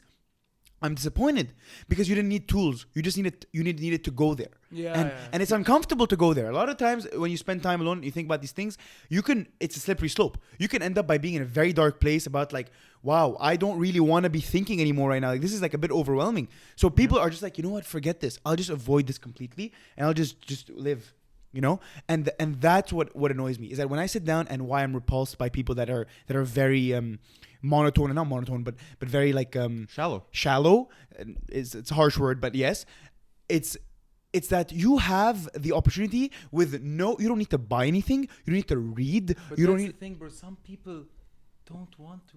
What if you don't want to be introspective? What if you don't want to be enlightened? What if you enjoy waking up and going to brunch? And that is totally fine, because at the end of the day, we are 8 billion people on this earth.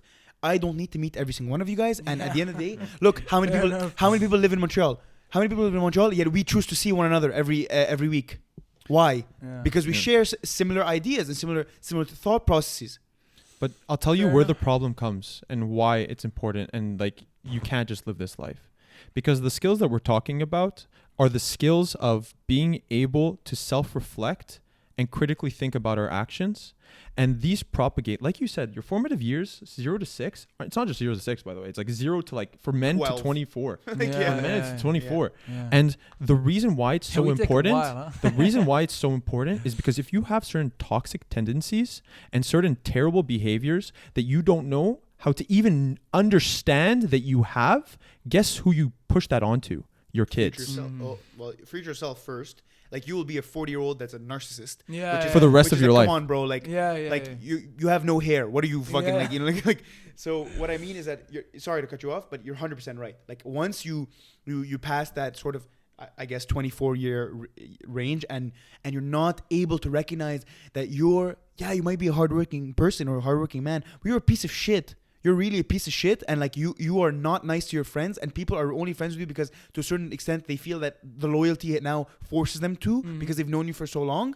You bring that into your 40s. You may find it hard to keep building new relationships, or even find the love of your life. Yeah. Mm-hmm. And then if you do find someone that is able to take to resist your shit, now you put it onto your kids. Now your kids are But I'll be like, I completely agree with what you're saying. But I feel like for me, the most interesting thing about people that are shallow like that don't think about why they do the things that they do or why they feel the things that they feel, is just how does it feel like to be a person like that? Because I feel like I don't ignorance even, is bliss, no, bro. but I don't think that it's like, I don't necessarily think it's a great thing, but for whatever reason, spend a lot of my conscious energy is spent contemplating life. What you did consciousness. right, what you did wrong. Yeah. Am I doing things the way I should be doing but them? not even that, like even deeper than that, like contemplating existence and life and why something is good versus why something is bad. It's like this takes up a lot of my energy. So I wonder, how does it feel like to just do? But it's not that it's just, this is what kind of people told me to, maybe Yeah, my I'll parents just or do anything. it. Yeah, I'm just going to decide that's what I just do. it. So what do you think about all day? it's like nothing. I don't know. They don't realize it. Ashraf, I'm going to tell you, they don't realize it at first, but it is the number one reason why they will have consistent problems that they will consistently rerun into. And that is because they were never able to evaluate why the problem arises. not only that, they don't even know how to evaluate A, problems, and B, how to change themselves to adapt to them. That is so factual. And the thing is they the only way that they're able to adapt is through instinct and what they've observed. There's no conscious adaptation to their situation. No, I'm good. No, I'm good. But that's why, for example, if someone doesn't know how to communicate, like that's the most simple thing. At the end of the day, we talked about how like my consciousness can't be explained to your consciousness. So the only way that we can interact and have any conversation and have an understanding and have a society is communication. Yes. So this is the most important facet of a person's life. It's how do they communicate? Now, if you don't know how to communicate when things are difficult, or you refuse to communicate when things are difficult, guess what? You've now decided and condemned yourself to face the same issues in your relationships, It's a loop. at work. And not only that, you're going to pass these lack of communication skills to your kids, who are not going to be able to voice their needs, who are going to have to face the same issues that you face. And not only that, you now propagate in society a bunch of people that are unable to communicate. And the minute you do that, society ceases to progress.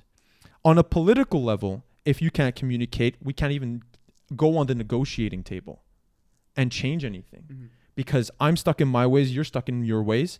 If there's no process for even starting a conversation where I can understand where you come from and I can explain where I'm coming from, so like nothing happens. Can I this is crazy because like this sort of sets like alley-oops me into what's basically going on at school. Long story short, I'm part of a program where we have mandatory internships, and these internships are unpaid.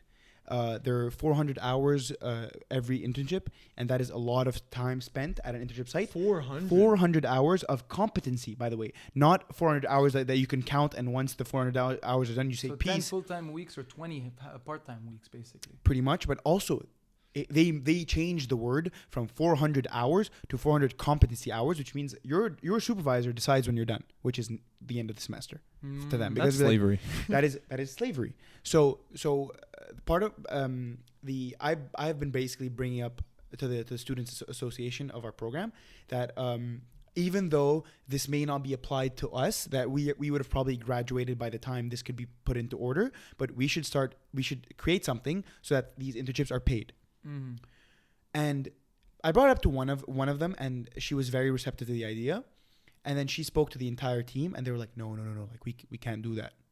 And this is a student association. We haven't even gone to the board yet. Imagine the own students that are going to these internships don't want to get paid for their time.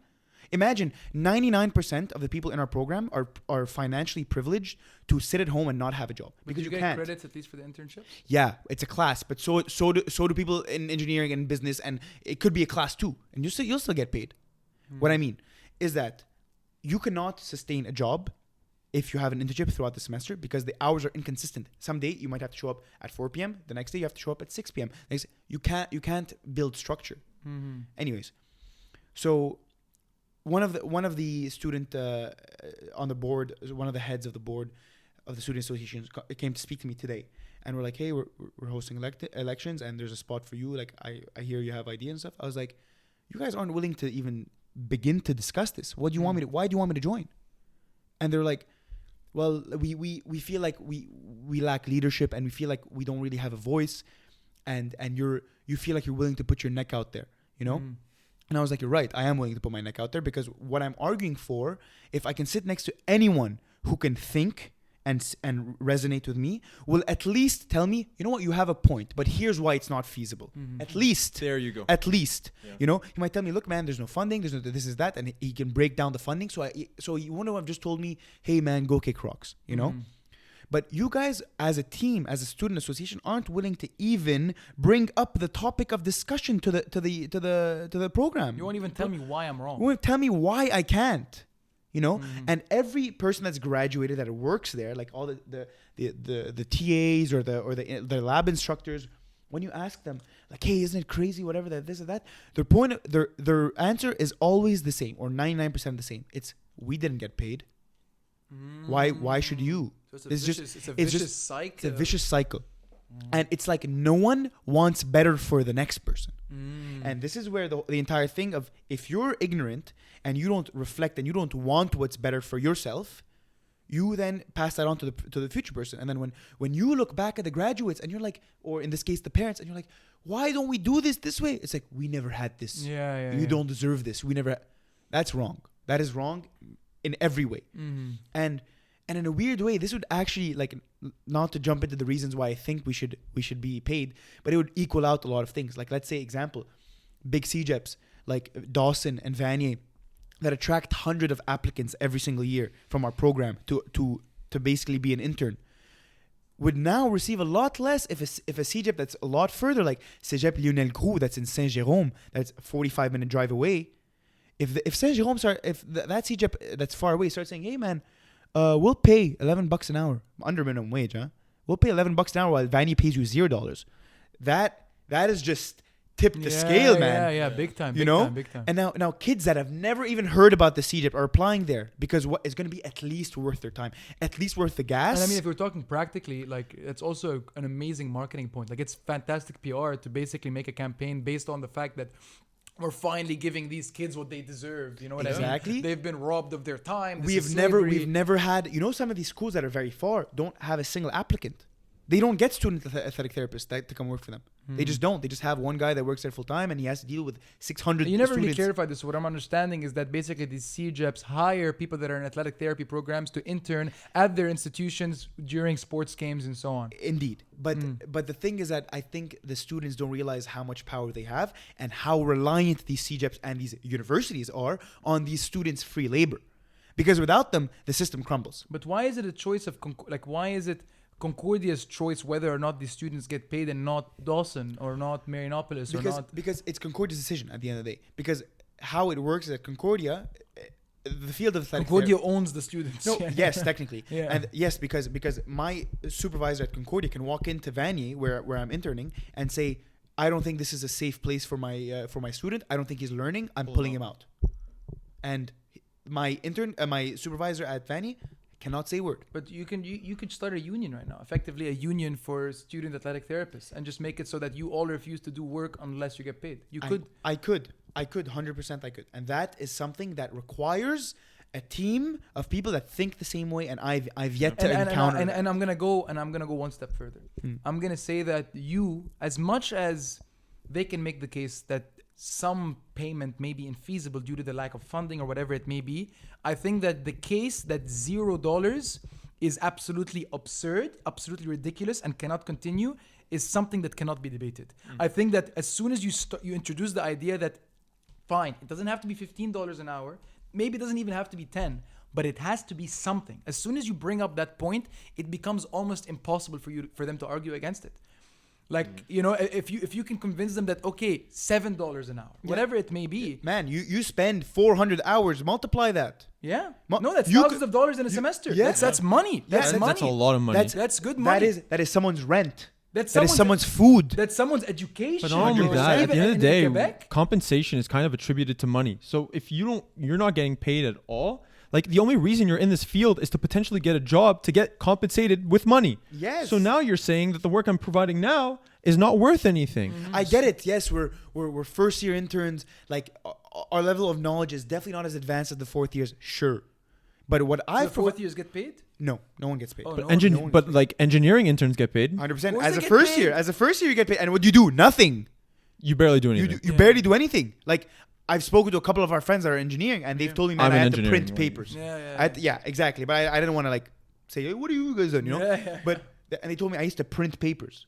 Yeah. Man, as my first internship, I was on field and I've seen a spinal. I've had to put someone in a spinal board because when we went to feel their arms, he said my arms don't feel the same. When you rub on them, they don't feel the same. That's horrifying. There could be a nerve system that is no longer working in his arm. This guy might be paralyzed.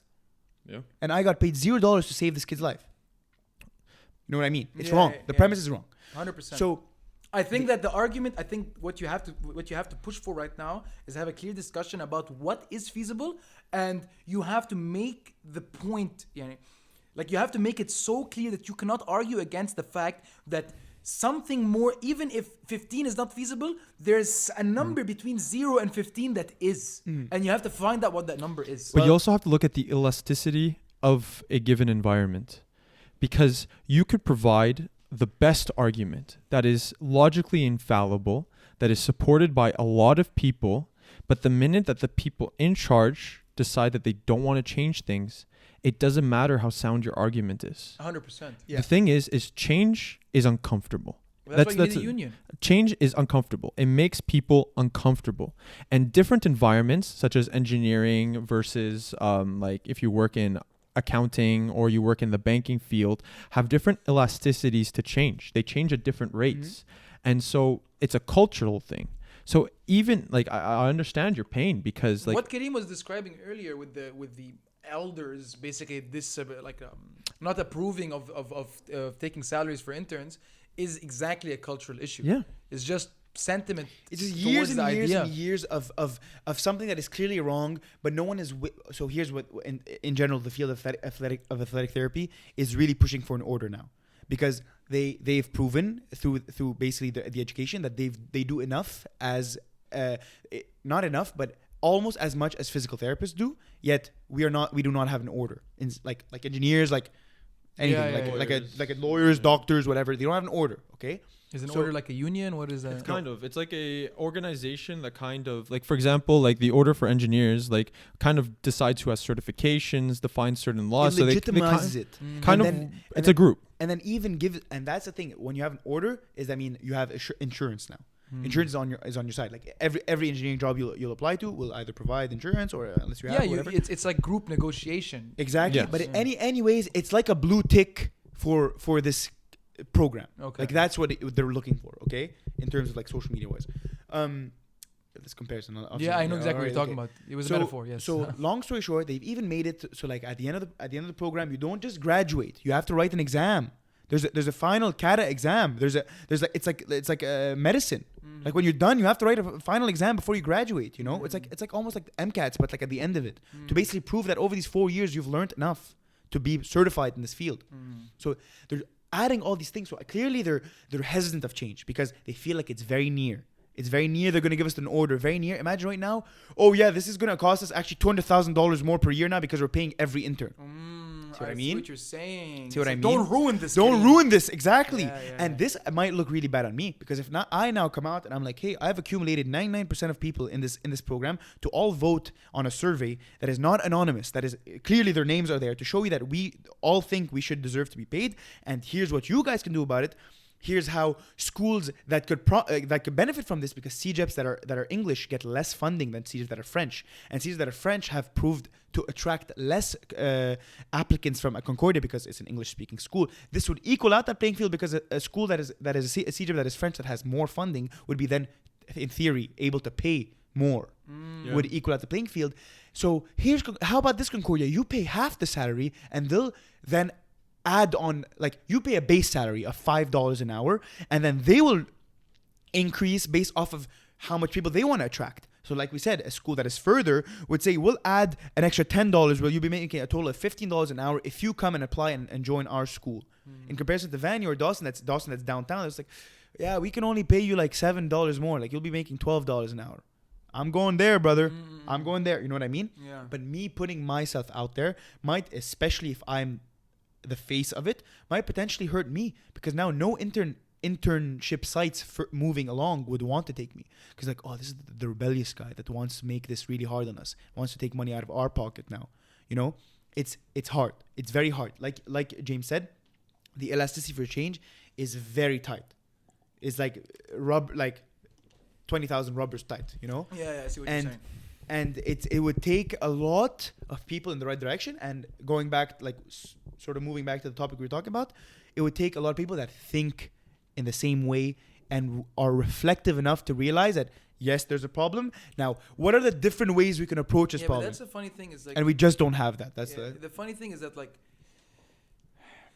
I don't know. I feel like it's a very, unfortunately, I feel like people as they get older seem to get more cynical, and I feel like it's part of popular culture to kind of assume that this idea that people operate based on what's right and wrong and what's fair and unfair is juvenile, and that once you get older you realize that everyone's just playing a game to basically maximize their self-interest and their benefit, and that no one, you can't ever convince someone to do something just because it's right. Fair. Yeah, you know, you can't. You have to convince them that there's something in it for them. Can we take a little break? I really need to pee. Yeah.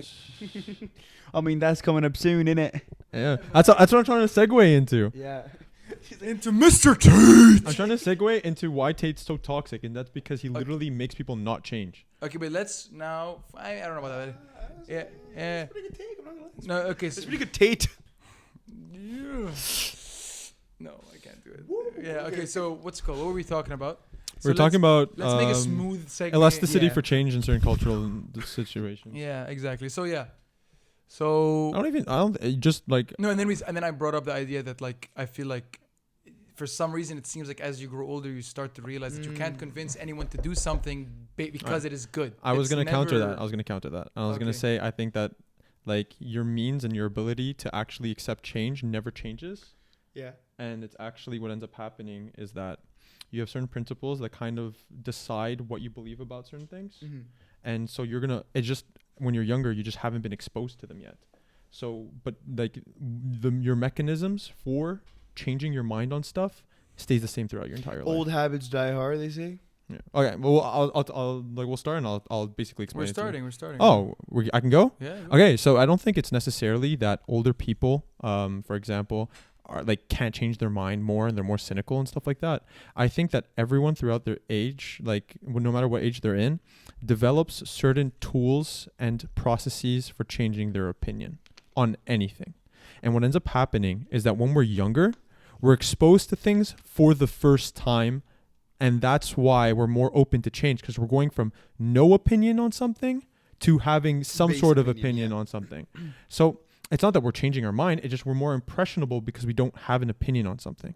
I think that the way that we, for example, then when we are exposed to people that disagree with us, or like depending on what our opinion is of them, we then are more likely to change our opinions or not, depending on our processes for change.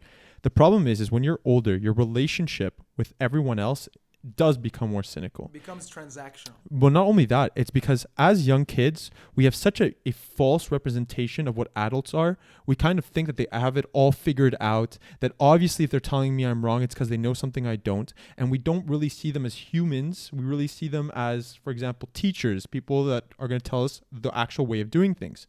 But when you get older, you kind of realize that nobody's got it figured out. Everyone has an opinion. Everyone might be wrong. Like the world just kind of goes with people living in it. And so we just have less importance when certain people say something. And so when we're older, we care more about what professionals or when like celebrities say something. But other than that, it's very hard to get impressed by the people around us to change our opinion.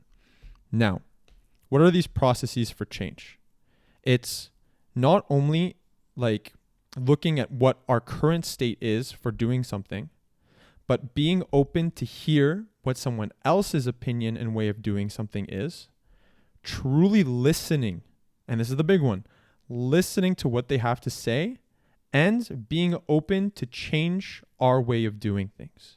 It's not necessarily changing our way of doing things, but at least be open to it. And just this, like what I just described to you, I would say like the vast majority of people don't have. I think for you to, yes, and I think for you precisely to be open to even listening to change, you have to have a certain amount of respect or desire towards someone. Because if naturally as a human being, if you look at someone and you think that they don't necessarily, I know this sounds very like shallow to say, but know more than you or know better than you, or you feel like they aren't smarter than you, for you it's very easy, and which is very ignorant to do, to just go like, sure, I'll listen to you, but like, yeah, sure, I'm open for change. But with this attitude of, yeah, like, while you're deep down, you're not really budging, you know? And I can pretty much say everyone's been guilty of that. You've listened to a lot of people and you're like, yeah, sure, I'll hear you out. But because in a very mean way to say, I don't respect you. like want to be more like you. That's a killer one right there. Yeah, that's true. It will go through one ear and out the other. Maybe that's really the filter that makes you decide whether or not to accept somebody else's opinion as your own. That is very vulnerable to even admit, because when you say that, you realize that how much of a loser you can be. Like that's a very good realization. I think that actually, because it's like subconsciously, you know that this person's opinions, this person's methodologies has basically made it so that they ended up like this. So if I am to accept their worldview, accept their perspectives, you are likely to end up similar to them. So at the end of the day, your ability to accept somebody else's opinion and the likelihood that you'll be able to move from your opinion more closer to theirs is often very closer to closely related to how much, like you said, you would like to be like them. So my in every domain, whether or not it's related to the actual opinion. Like some guy that's highly successful in whatever domain and his fitness opinion, that might still have some carryover. So my follow-up question to that is, do you guys think that is the subconscious reason Andrew Tate has become this famous? Ooh, because you want to be like him. Okay. I would say that... No, like in terms of... I'm asking. Yeah, no, you want the cars, you want the girls, and he's saying a bunch of things, and I'm going to have to accept them. Right. So... Or at least hear them out. You guys with know... an actual open mind. You guys know I really don't like Andrew Tate. And that's because everything that we've just talked about, I find, is the toxic method for change. Can I also state something? Because I think I stated an opinion about him last time. And as a human being, you grow. And I think I used to be more on the side of like, I think he's all right. I think he's a bit of I think he's not really all right. I don't really agree with a lot of the things he say. I do still agree with some points. And even if you dislike someone, it is normal to still agree with some points that they make. Yeah, of course, 100%. And if you totally disagree with everything someone says, you're probably prejudiced. You're probably biased. It's 100%. very unlikely you're going to disagree with. And it's everything very someone ignorant to just write someone off Yeah. without truly listening to Look, them. look. The thing is that with Andrew Tate, I think first of all, I want to just address the misogyny. But wait, I just want James to finish because Yeah. I cut him off. So. Oh, okay. So I think the reason I don't like Andrew Tate, it's not because I either agree or disagree with his points. It's not about that. Mm. The main reason I disagree with him is because what you just talked You mean about. dislike him? Yeah. Because you just said I don't agree or disagree with him, but you said the main reason I dislike him, right? Okay. Yeah, the main reason You dislike it. the Yeah, main okay. reason I dislike him, and I find he is the epitome of toxicity and actually works against everything that we just talked about, which is critical thought and improvement. I think he's actually the antithesis to that, is because of the things that you just attributed to change, which is you want to be more like them. And the minute you make that the center of change, you have. But isn't that a practical? But isn't that a practical No. lens? No. Isn't it a practical heuristic? No. This person has followed these rules, these steps, and he ended up in this specific situation. I want to be in that situation. Probably there's some merit to what he's done. You can shake your head, but it's not necessarily wrong. I think it is wrong because Why? life isn't deterministic. I agree, it isn't. But at the end of the day, you've got to choose your battles, and sometimes you can't find the real reason why someone ended up where they are. No, So, but what you can do is look at each individual point for that, an individual point, and not look at personalities to look at for the majority of your points. You should never look at Andrew Tate for several different points because you want to be where he was. What you should do is individually for every single argument, look at what he says and critique it for the point that it is. 100%. The I agree with the that. problem is that is the best case scenario. But it's Yeah. the only scenario that you need to work on because what ends up happening, and this is why I don't like him, is because it destroys critical thought. You're not it following. creates tribalism. He's someone that people worship now. But not only That's that, basically what it is. it creates like the word that you said that I find is the most important aspect of proper change is vulnerability. And vulnerability in the sense that I can be wrong. I can be wrong. Yeah. And it's vulnerability in the sense, but then you also have to realize he could be wrong Yeah. about a lot of different things. True change, and what's the name? There's a Hungarian Jewish professor. I think he's from Montreal. I think his name is Gabor. I have no idea. Anyways, he's pretty. Heard of him? He used to be a Zionist. Now he's not. And so what he talks about is, of course, this guy. He's from Montreal? I think he's from. I don't know, but it's the one that I sent you, the TikTok. Yeah. And he talks about how Write that name down, brother. This is someone we'd like to see on this table. and No, but he's very famous. He's Like, very, he's very on- famous. He's been on Joe Rogan, bro. Yeah. Oh. Yeah, he's And- not like. and- Oh, I that's a professor, no. no. That guy who teaches a hip hop class. What's No, his name? no. he talks about how all growth comes from vulnerability. And the reason for that is to even be open to change, you need to admit that There's you could something's be wrong wrong. about where you are right now. Exactly. 100%. And I agree. And I feel like at the end of the day, if you have an entire brand or an entire personality based on a lack of vulnerability and being completely rigid, it's by default incorrect. Like, you know what I mean? So, because a big part of life is not... This is the thing with someone like Tate or someone that just has massive conviction in all of their opinions Like and all of Trump. their values. At the end of the day, it's like you have to look at people, like what people project isn't always exactly what they are.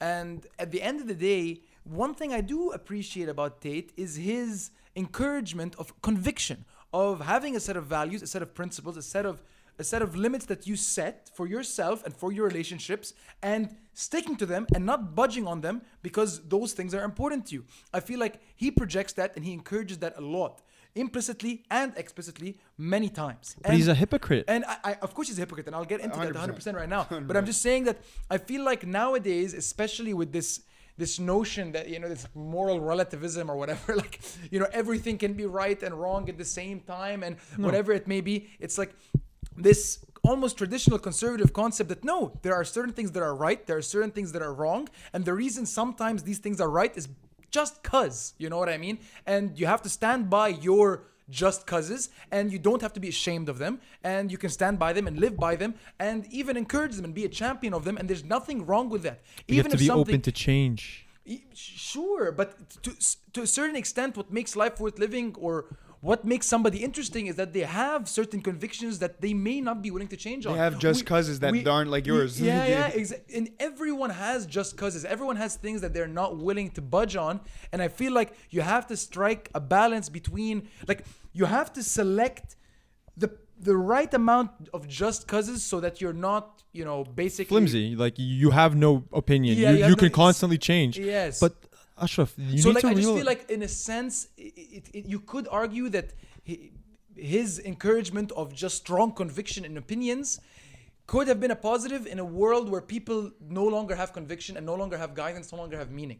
Like, I don't know. So that's I think the one thing that from the philosophy of Tate, I think could be a positive is standing by your principles, even if they're not necessarily publicly favorable, let's say.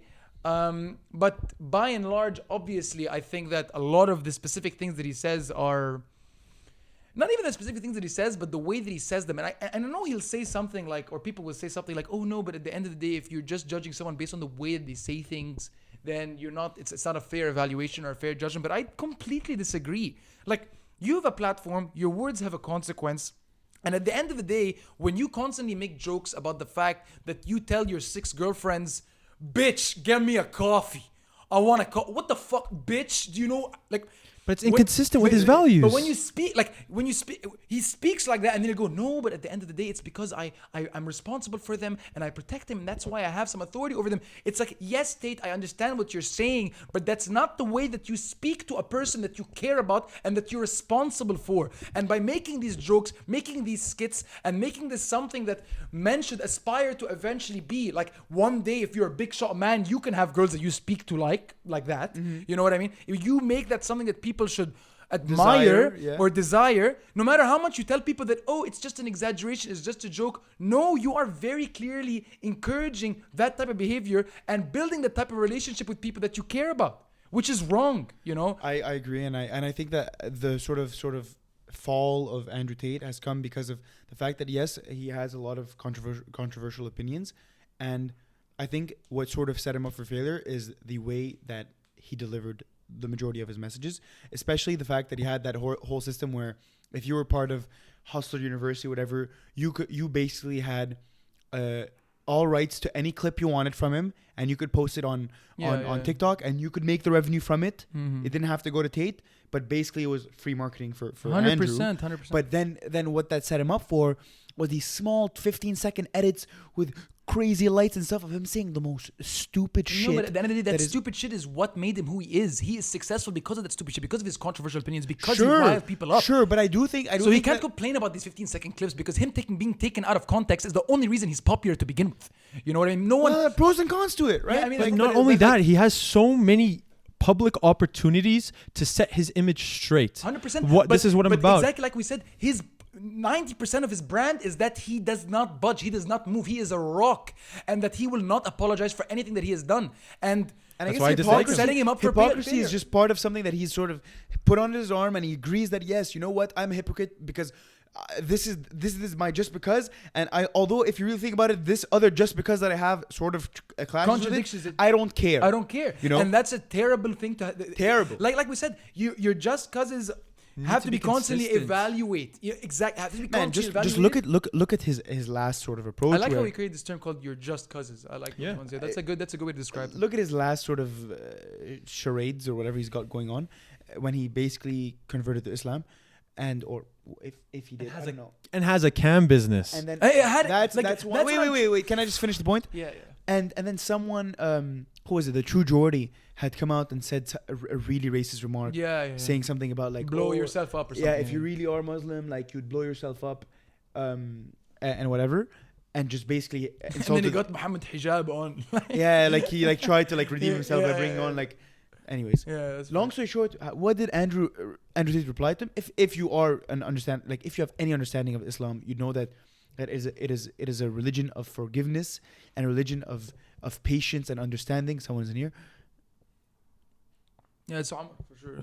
That's okay, and how does he reply? Saying, "You've made a grave mistake. You will pay for this. You will this is not. If you truly are now, you have been sort of, what's the word?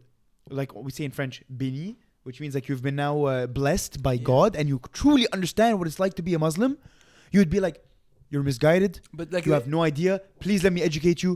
And I hope you seek peace. But you know, I think that honestly, James, now that I'm really thinking about it, what you've just described, his inability to budge, as simple as it is, as trivial as it may sound, really is the missing piece. It is exactly what makes him someone that does not deserve to be followed. Yeah, Exactly. At the end of the day, it's like the hypocrisy at this point is absolutely insane. Like, he talks constantly, I hate to mention this again because I've spoken about this before, but he talks constantly about the main pursuit of life for a man, the purpose of life for a man is trying to get ahead, is to build, is to solve problems, is to create a net positive, whatever it may be. To create value for your To create value for your family, and everything. but at the same time has built his entire brand on basically teaching people how to exploit the negative parts of society to benefit themselves. Whether it's creating a webcam agency, Casinos. whether it's creating a casino, whether or not it's pumping crypto coins and screwing other people that bought in but cashing out earlier than they do.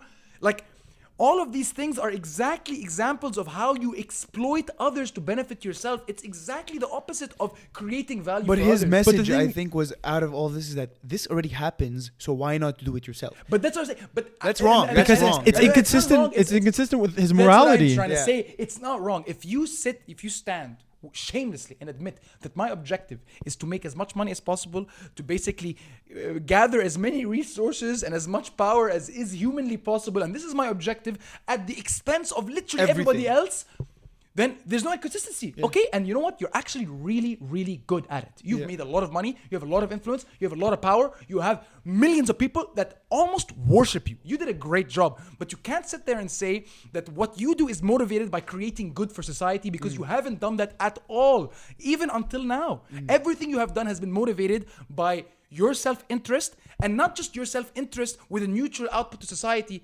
literally contributing really negative things to society. He admits that female promiscuity is a bad thing, but creates a webcam agency. He admits pornography is a bad thing, creates a webcam agency. He is Muslim now, so he has to, by default, admit that gambling is wrong, but made most of his fortune on casinos and has not even taken a second to admit that maybe that wasn't a great idea. Or maybe that's who I was, and I, like you say, I've turned the page, and now that's Exactly. not who I am Yeah, anymore. that's not who I am now. But there's one big reason, and it's a conscious effort by him why he won't do any of that. And the reason for this is target audience and popularity. The thing is we live in such a divisive time where everything's so polarized that the number one way to gain as large of an audience as possible To do some wild shit. is not only just do some wild shit that'll make a lot of people angry. You do something that'll make one side of a polarized issue incredibly angry. And not only that, you do just enough good and you say just enough good things so the people that are on the other side of the issue can feel some sort of moral validation for defending you and can point out at the good. So it doesn't That's fucking bang on. That's Yeah. really spot on. so it doesn't matter that all these But good practically are it doesn't inconsistencies. No, because what's going to happen is the people that aren't critical thinkers are going to point out, look, when he said that I protect my woman and family is good. And then the other people are going to be, oh, but look at how he exploits women and look at how he uses and exploits other people. And they're both right. Because guess what? They're trying to attribute inconsistent behaviors to an individual who is not consistent. Yeah. 100%. So yeah, like, look, man, you know, as crazy as it sounds, you could look at some of the worst figures in the world that have ever influenced this entire planet. Okay, Kanye West, be careful. And I was actually going worse than that. I was thinking about way worse. You were thinking about Hitler? Yeah, precisely. That's why I said Kanye West, because he Okay. literally said that about Hitler. Yeah. And like, I know it sounds crazy, but this sounds really crazy. It does sound crazy. No, this sounds really crazy, actually. It's fine. But I'm sure that if you take people back then, they'll tell you, yeah, like this person was a good leader, did something to benefit his country. Like you can find He the point. unified Germany for the first time. You can find points Something to like that. argue for people to be like, this is enough for me to follow him. And in everything. And that's the thing, and that's another thing that I again now we're going to talk about things that I've spoken about in the past, but that's exactly the realization you have to make when you have a platform or when you're trying to understand why people follow certain people. Almost nobody decides to follow someone or decides to kind of identify with an opinion or a stance because it logically makes sense. More often than not, people resonate emotionally with something, with a motivation, with an imperative, with whatever, and then rationalize afterwards why it's logically consistent with the rest of their beliefs. Yes. That's how it is. And that's why, for example, I have an issue with Jordan Peterson.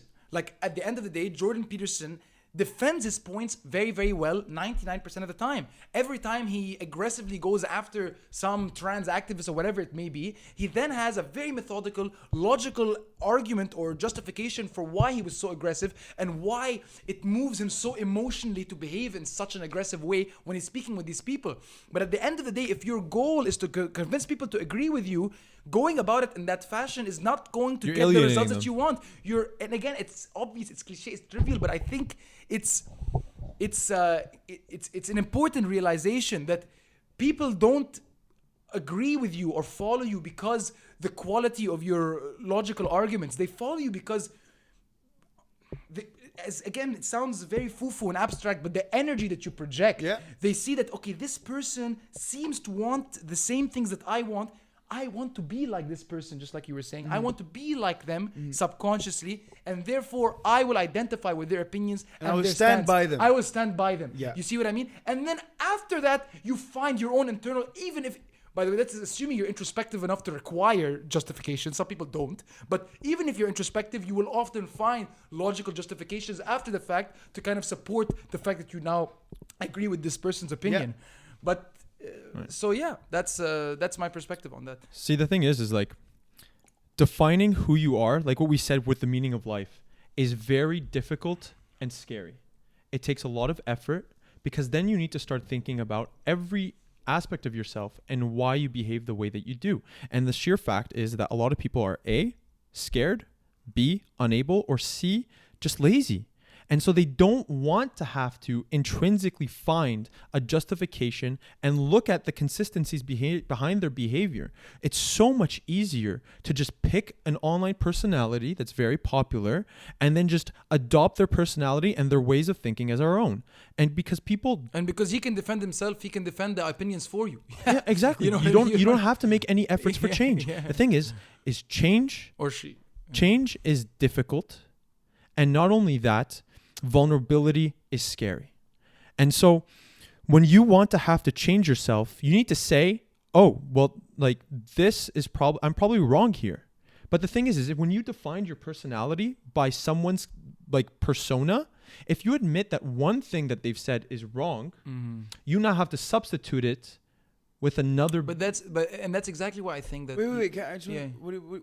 Could you finish that off? Like, so if you see one thing with someone's internet personality that's wrong, that you've adopted, that means their entire behavior could possibly be wrong.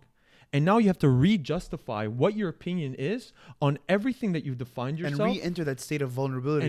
Of like, shit, I need to really like reevaluate all this and think if I still want to associate myself with this. But that's why I think that's scary. That's why I'm saying everyone needs to be grounded on some just causes that they have. But you need to select them very, very methodically. You need to be very deliberate with them. You need to be very aware of them. And then use that as a foundation for or a lens with which you view other opinions and other positions and other people, whether or not they're famous.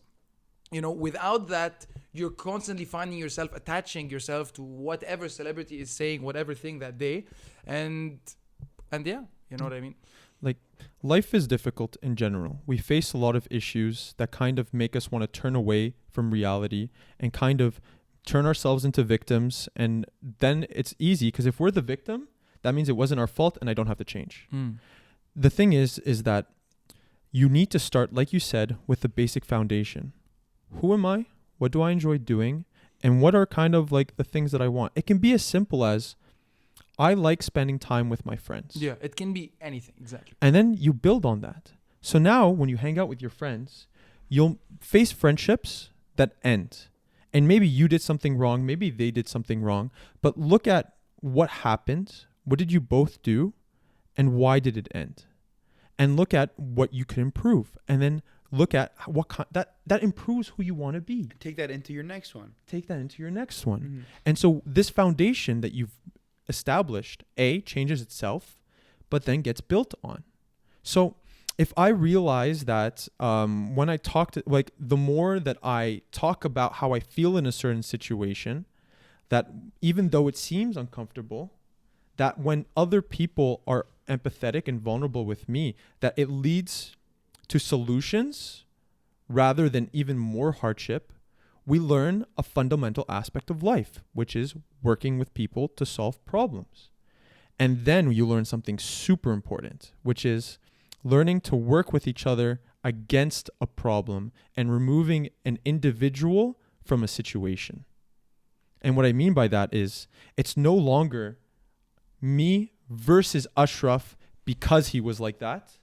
It's now me and Ashraf against this specific issue because we have different opinions on it. Mm-hmm.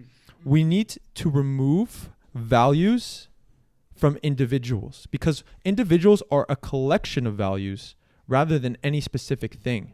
And so therefore, when you're tackling an issue, tackle the issue, not the person. But then my issue with that, and that's something that also is something I deliberate with often, is like, at the end of the day, having an identification with a set of values or certain moral imperatives is a very authentic component of the human experience. Like, at the end of the day, having complete conviction is in some set of things that you shamelessly identify with yourself and that you can stand as a champion of is something that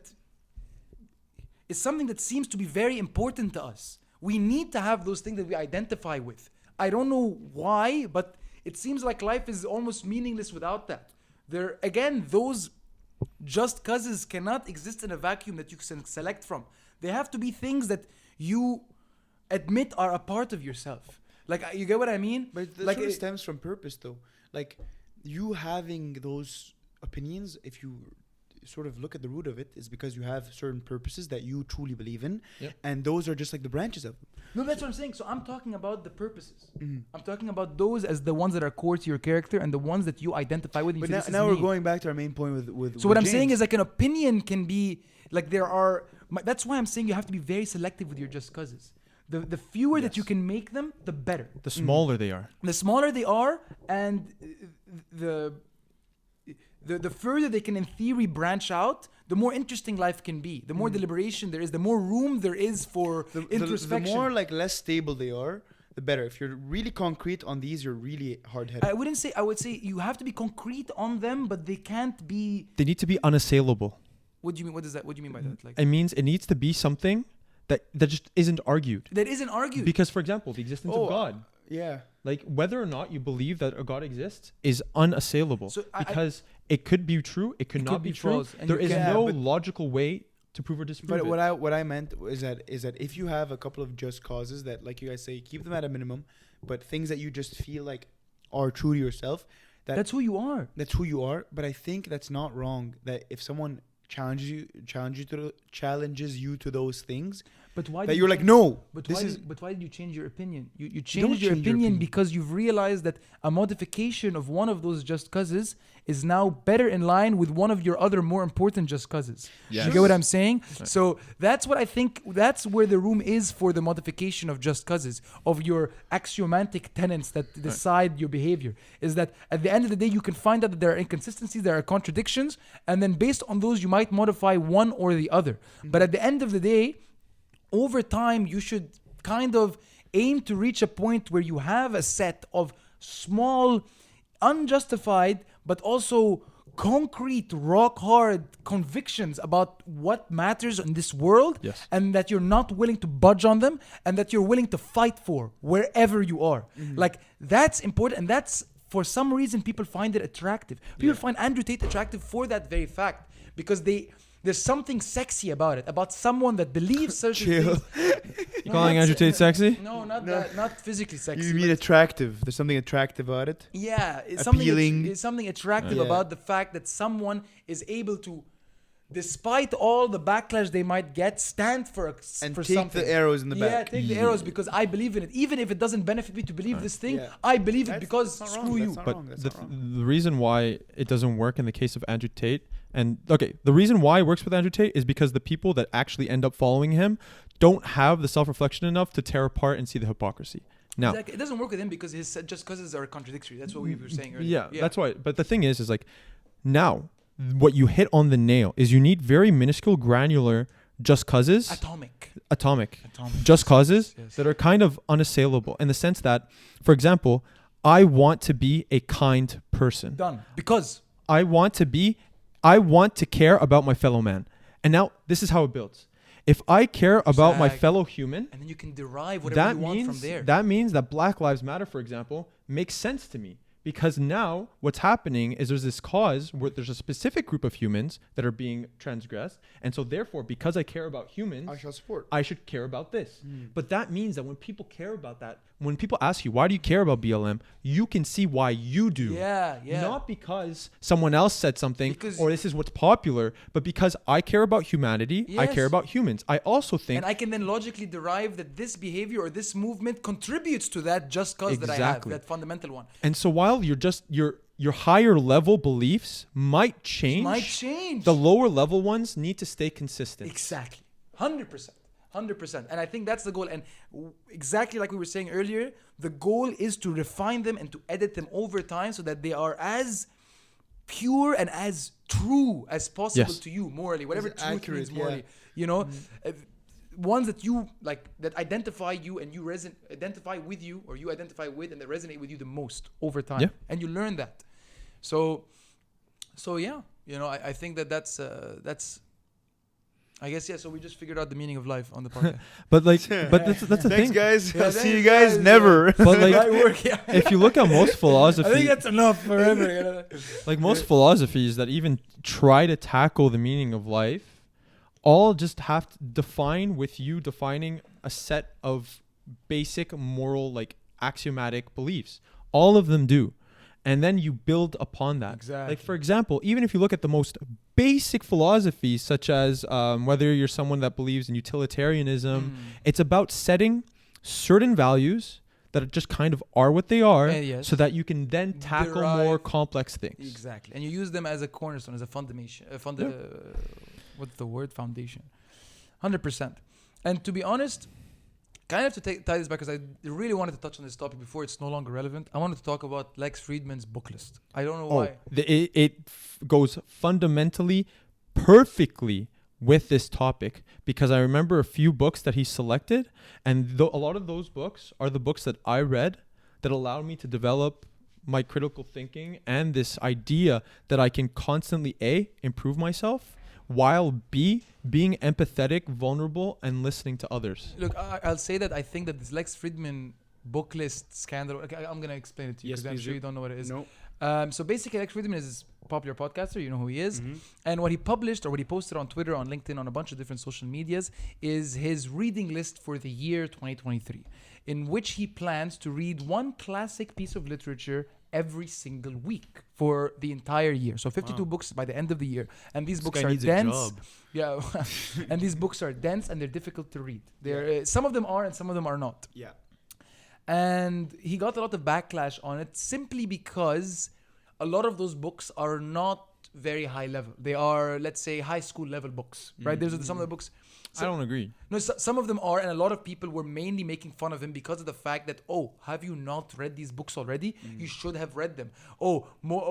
Maybe we should put some Dr. Seuss in there. Ha ha ha. Like, those are the kind of jokes that people were making, and I think a lot of it stems from a specific person that criticized Lex book list initially, which was Nassim Taleb, who is not one of my heroes, but someone that but he's pretty up there, you know. No, I really like his ideas. So when I was talking about God, no, I really like his ideas, but I was very disappointed with the way that he just disparaged, like, unfairly, Lex Fridman and his reading regiment. But in the end, his opinion on Lex is a bit more nuanced. What was it? Like, what was his opinion specifically on the reading list? So his opinion was not, it was never, he simply just made a tweet without specifying exactly why he was saying what he was saying, but he said something along the lines of, this is exactly why I'll never be on Lex Fridman's podcast. This type of vapid pseudo-intellectualism is an epidemic, I don't know what, and Lex Fridman is the personification of it, and basically an idiot. I know exactly why he said that. Yeah, so what I'm going to say is, so his actual criticism is not the books themselves, because they're all classics. There is a reason why these books are revered and they are read every single day by millions of people till this day, hundreds of years after they've been originally published. It's because they are important pieces of literature that should be studied, that should be read at any age. And I'm sure Nassim agrees with that. His criticism was the schedule itself, the regimen itself, the practice of making a schedule where you read one book per week for an entire year is a perfect example of fake or pseudo-intellectualism. Lex trying to pose as an intellectual, as someone that is well-read, someone that likes literature. And in reality, the way that reading should be pursued should be, you should be motivated to read a book purely by your own intellectual curiosity. You should pick up a book, read something, think about a certain topic, look up books that are relevant to that topic, and then begin to read another book. Your path through literature should be one that is organic, not regimented like a high school curriculum. And he's saying that in this day and age, for someone like Lex Fridman, who kind of tries to present himself as some sort of intellectual, to basically follow a certain literally high school-esque curriculum of classic literature, where you read a book week to week, and often books that cannot be read within a week. Like the main example was the Brothers Karamazov. You cannot read that in a week and truly understand what's going on in there. Exactly. So he pinpoints that as the clear example that Lex is a fraud. He's like, you're actually but that's, you know, I wouldn't say fraud. It wouldn't say exactly, but what he's probably hinting at. Yeah, like, he's hinting like that he's not like this guy actually with a straight face said that he could read the Brothers Karamazov. How do you say Karamazov? The Brothers Karamazov within a week. This is obviously him just posing, him saying that he's read it. That was to him a dead giveaway that this person is not who he's claiming to be. Exactly. So that was Nassim's criticism. Again, that's valid though. It's valid, but the aggression, the extreme that he went to disparage the Lex. Dismissiveness. Not to even take a moment to think about the intention that Lex had. Yes, Lex may have been, maybe. Yes, reading with such a regimen is not the best way to go about things. But have you taken a moment to think about why Lex is making this regimen? Maybe Lex's main focus is not satisfying his intellectual needs, intellectual curiosity, but to be well read, so he knows about things. Exactly, he just wants to read the classics. Maybe his main focus is working on ML or working on the podcast, and he just wants to set a certain schedule for himself so that he's forced to read these classics that he thinks would be important for him to know about or for him to understand to whatever degree that he can understand them within a week. Maybe he never admitted that he never said that he thought he would be able to understand all the metaphor and everything that's important about the Brothers Karamazov, or how you pronounce it, within a week. He just said he wanted to try it. Yeah. And that's the power of perspective, man. Like, if two people like theory of relativity, like the train's moving or not. Like if you're on the outside the train, is it moving? Yes. If the person's inside, it will tell you the floor is moving.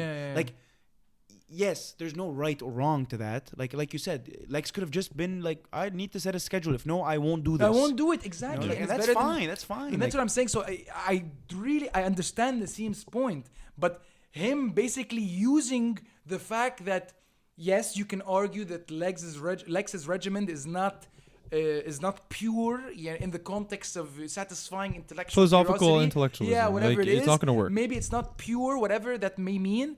But at the end of the day, to use that as a justification or as a reason to kind of believe that this person is a fraud and an idiot and not worth speaking to whatsoever is an extreme malicious opinion. Like, I don't understand why you would do that. And the funny thing is that after Nassim made that criticism without being very clear about what exactly he was criticizing, there was like a tidal wave of people that just came in support of Nassim Taleb, but making fun of Lex for the wrong reason. Yes. Because, what are these high school level books that you're reading? How have you not read them yet? And I just found it really funny because I think it was the perfect way to point out what people are idiots. but it's not even that, Ashraf. What it is really is intellectual gatekeeping. Yeah, intellectual gatekeeping, exactly. The reason why it's that is Nassim because perfect version of that. like it's almost exactly like the kind of toxicity that you see when people go to the gym. And the reason for that is because you'll see a bunch of very expert gym goers looking at the people that make a New Year's resolution to go to the gym and making fun of them. And hate him. Yes. They hate January for that Like, reason. they're like, how dare these people? Like, they're not going to stick it to the They're gym. not This is not real. how you do the gym. Have you even learned of a 6-week program, bro? Have you even tried like your macros and your micros? But like, they're missing the complete point, which is self-improvement. 100%. These people are giving themselves a shot, and they're using the new year, like the calendar year, to be enough of a reason to show up Exactly. and just try. And you're there like, fuck, man, the gym is so packed. Like, when are these people going to leave? Like, that's gatekeeping. That's the thing. gatekeeping. And I feel like that, improvement. and I feel like that's a big problem where it's like, if you really care about something, when you see somebody else going about it, You're going to encourage them. Yeah, but what I'm saying is, if you really care about something and you're very methodical about the way that you tackle it, let's say the gym, for example, you have a program, you have a diet, you have a whatever it may be, and you see someone trying to tackle the exact same thing in a very imperfect way, it might make you uncomfortable. Yeah. It might make you want to believe that that person is a complete idiot. Or a How fraud, no, or like... Yeah, how does this person not know that the way you're supposed to do strength training is by training in the 3 to 6 rep range? Yeah. What is he doing with 15 reps? He's never going to be strong. Yeah. Whatever it may be.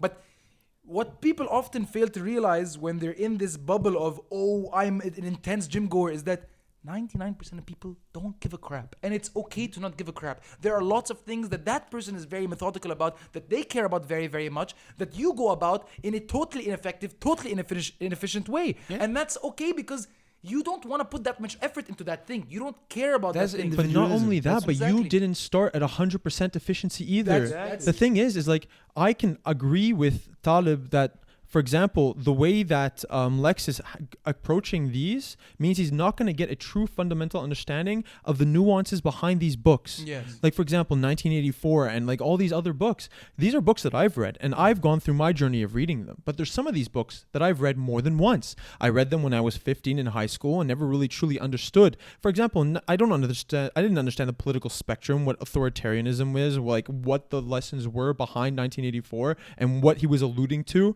and the greater like period of when it was written. I didn't know that. But then guess what? It opened me up to this world. And for example, when I read my first Dostoevsky book, it was Crime and Punishment. When I read that in Sejab, yes, it was in the school classroom, but it opened me up to this world. So like, you don't just open a Nietzsche book and then read it and then expect to understand. There's baby steps, and you need to be open to things. There's levels to this shit. Like, Yeah. I always There's tell levels you. to this shit. And Yeah. like, the fact that Lex is going to read all of these and force himself, he's going to face the problems that Talib is telling him he's going to face, which is a lack of true understanding about these topics. But guess what, Talib? Instead of being like, hey, you know what, Lex, I applaud you for wanting to read these very important like cultural books. I just feel like the way that you're handling them and trying to put this timetable for You for won't yourself, give it enough time. you're to you're marinate. gonna actually lose a lot of the meaning that these books are meant for giving. And it's all about like what self-improvement is really about, which is going through the stages of understanding why things work the way they do. And if you want to change someone, like we said, you need to be somewhat empathetic and, again, like vulnerable to the way that they are. And not only empathetic, you have to remember, and this is, I think, key to what I was saying earlier, understand that people may value certain things that you don't value. At the end of the day, it's very clear that Talib very much values intellectual sophistication. So the lens that he sees the world through is that everyone, for some reason, also values intellectual sophistication and being extremely well-read and being a true erudite.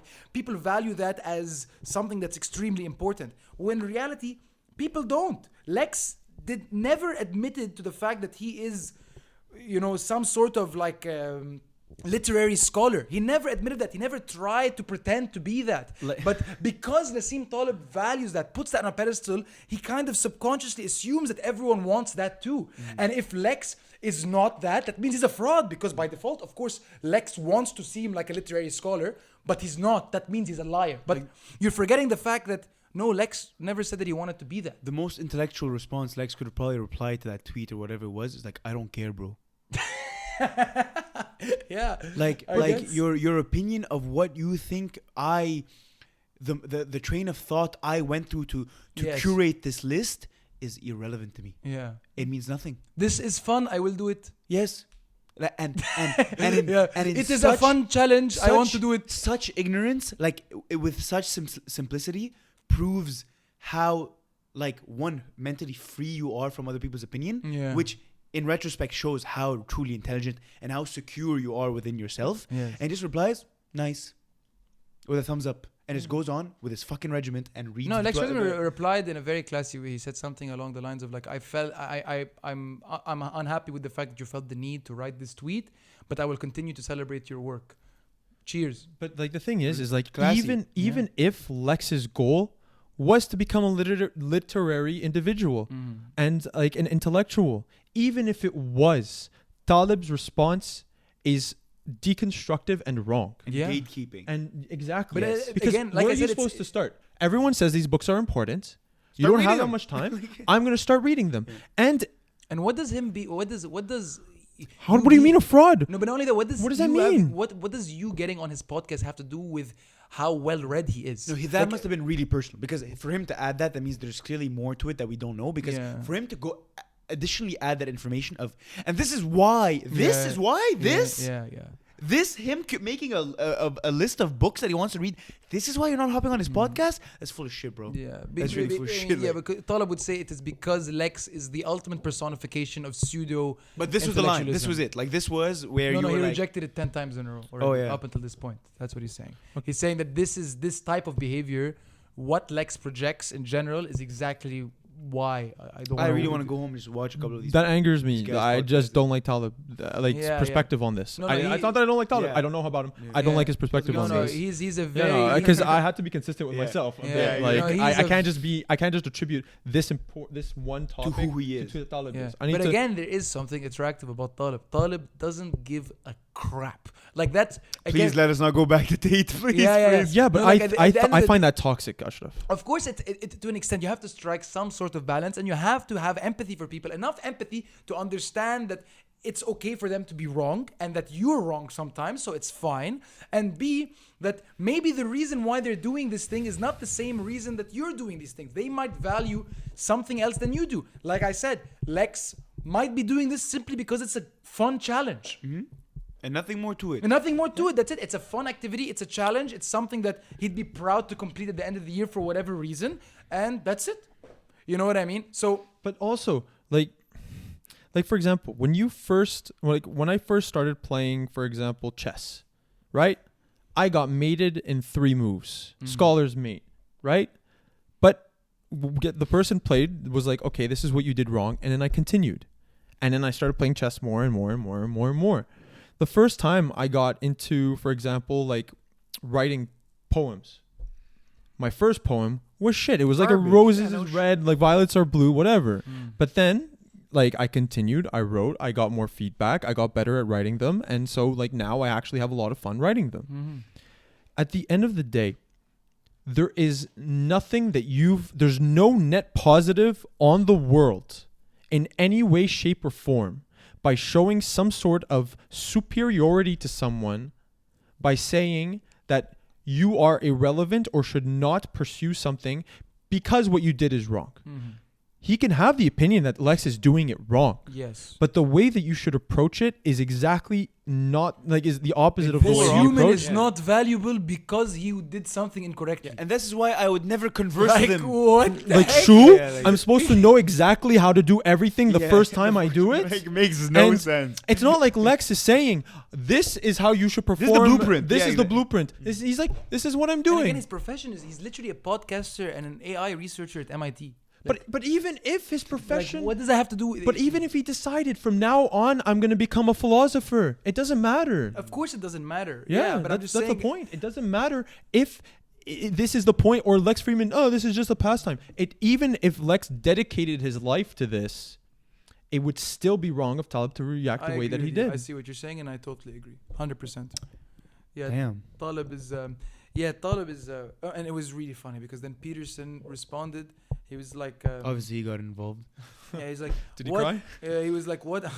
He was like, what about this book list deserved or inspired your derision or whatever it is? I don't know what. And then in true Talib fashion, he responded, Peterson, you idiot, stay out of this.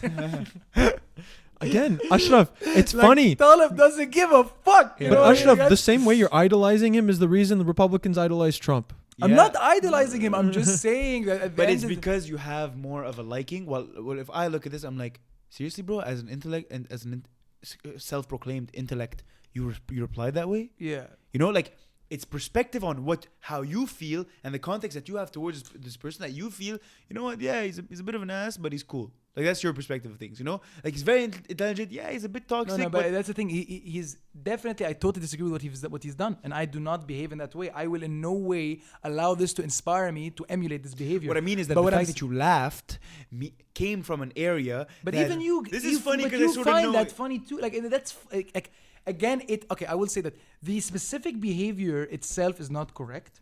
But at the end of the day, what the personality trait that motivates that behavior, in a sense, is something that I think should be admired. Is his ability to not care about the consequences of him supporting his opinions and just saying them regardless of what backlash he receives. I don't know, man. Who does that sound like to you?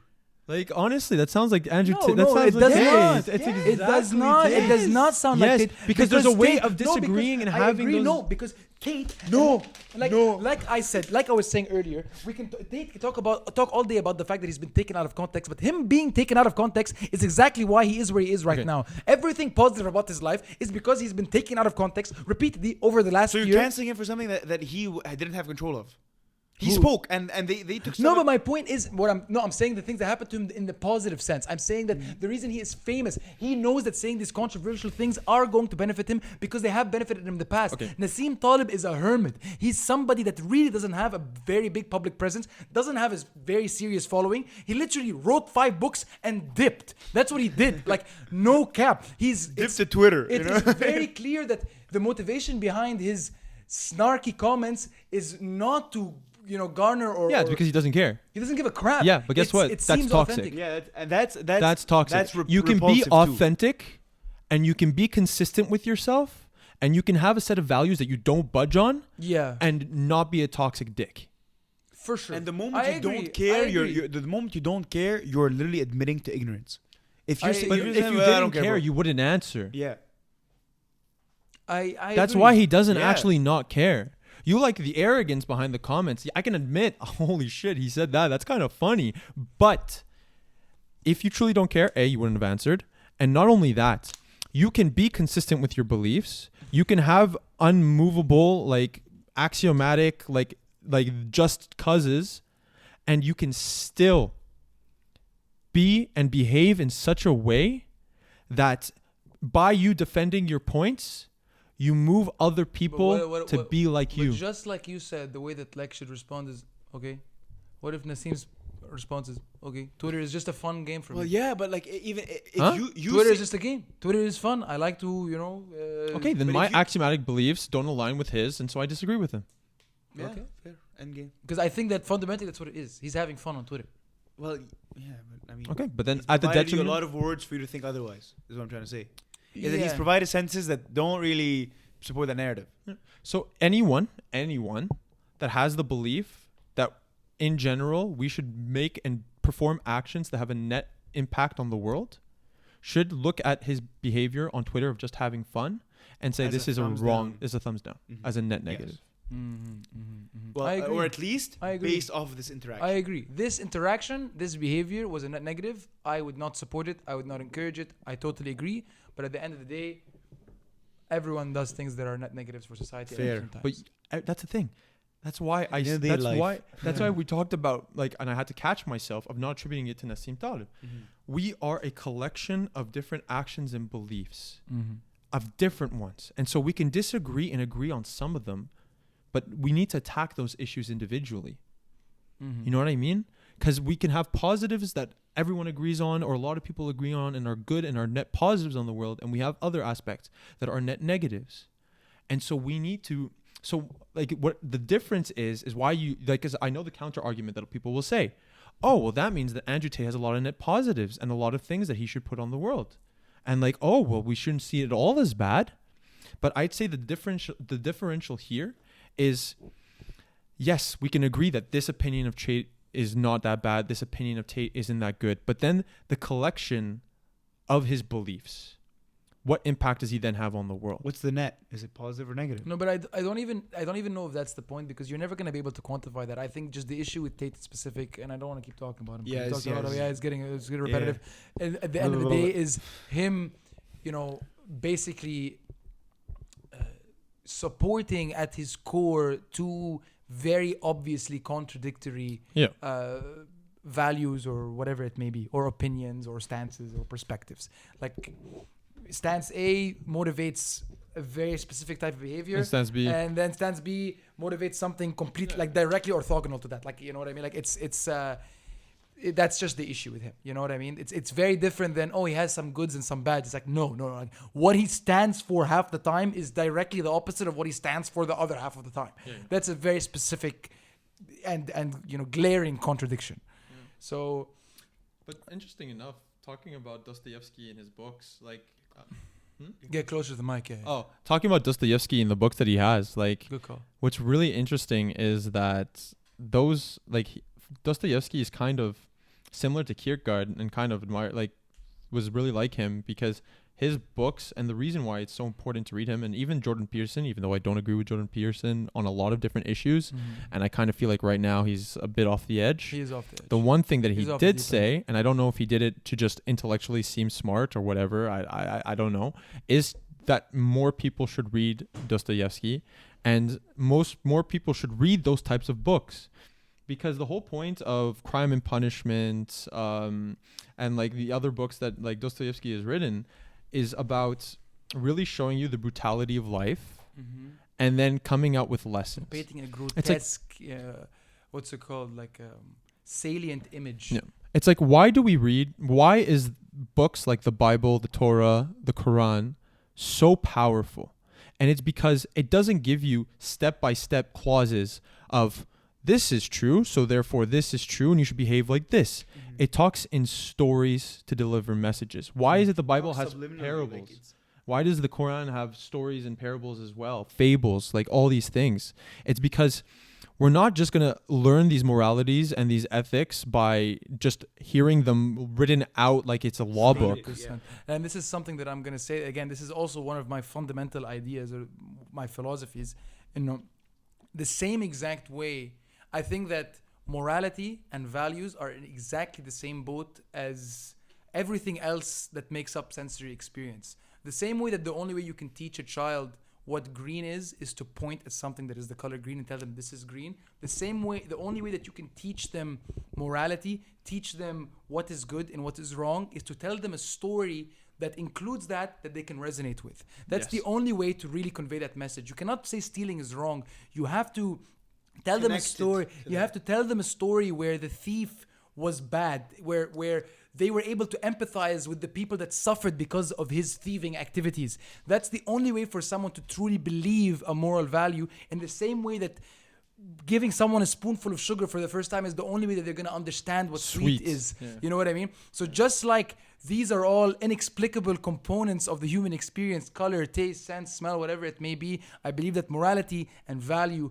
is like that as well. And that's why metaphor is not only so powerful, but might be fundamentally the only way that we understand most things. You know what I mean? Interesting take. Very interesting. Yeah. So, yeah. But literally every philosophical school of thought is built around metaphors and a story. Yeah. Like, they have to imagine you in some sort of situation and then like express your emotions and the different situations in which you find yourself. I mean, there's some philosophers that try to do a mathematical approach to it, but they just come up nobody ever learns anything from them. Like there's a German, there's an Austrian mathematician. He's the one that came up with tautology tables and everything. And he wrote a book. It's like Lexicus Philosophicus or something like that. Cool name. And no, it's the most, I'm reading it right now. It's the most dense read I've ever had. He starts with clauses. More than Nietzsche? Yes, it's worse than Nietzsche. What? And so because it's the way that it's written. Oh, it's more mathematical, not philosophical. It's a mathematical approach to philosophy. And he's the one that came up with tautology tables. So he uses tautology tables and stuff to prove his statements. But the way he does it is everything is built within 7 clauses. And then when he states something in a clause, he makes subclauses. And it gets to the point where it's subclause 2 point 2354, which is a subclause of 2.35. And there's like, it's 2.354, so there's 2.351, That's exactly, it comes back to the 2.352. exact same point you were making earlier. Like, you are not going to believe something because someone mathematically can prove to you that it makes sense, or that it's a tautology there because of this axiom and these derivations. You have to feel it. You have to resonate with it. And that's why empathy is one of the strongest movements of change. And vulnerability is the biggest things of change. You know why? Because vulnerability allows people to feel empathy. Mm-hmm.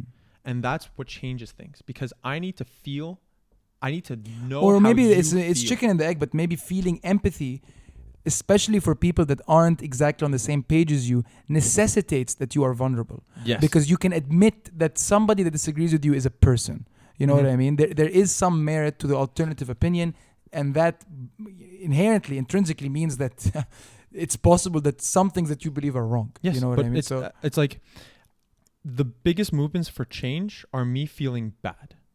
Like if you look at, for example, the civil rights movement and like in the 70s and 80s in the States, when things really started changing is when people started actually standing up for their rights, but more importantly, the advent of television and the fact that this was being portrayed everywhere in the States. Because then you saw people that were just standing up for what they wanted, but like the way they were brutally repressed started being put on every single television in the United States. And that evoked empathy. And then there's people that normally would have just been like, it's not my battle, it's not my problem, that start getting involved.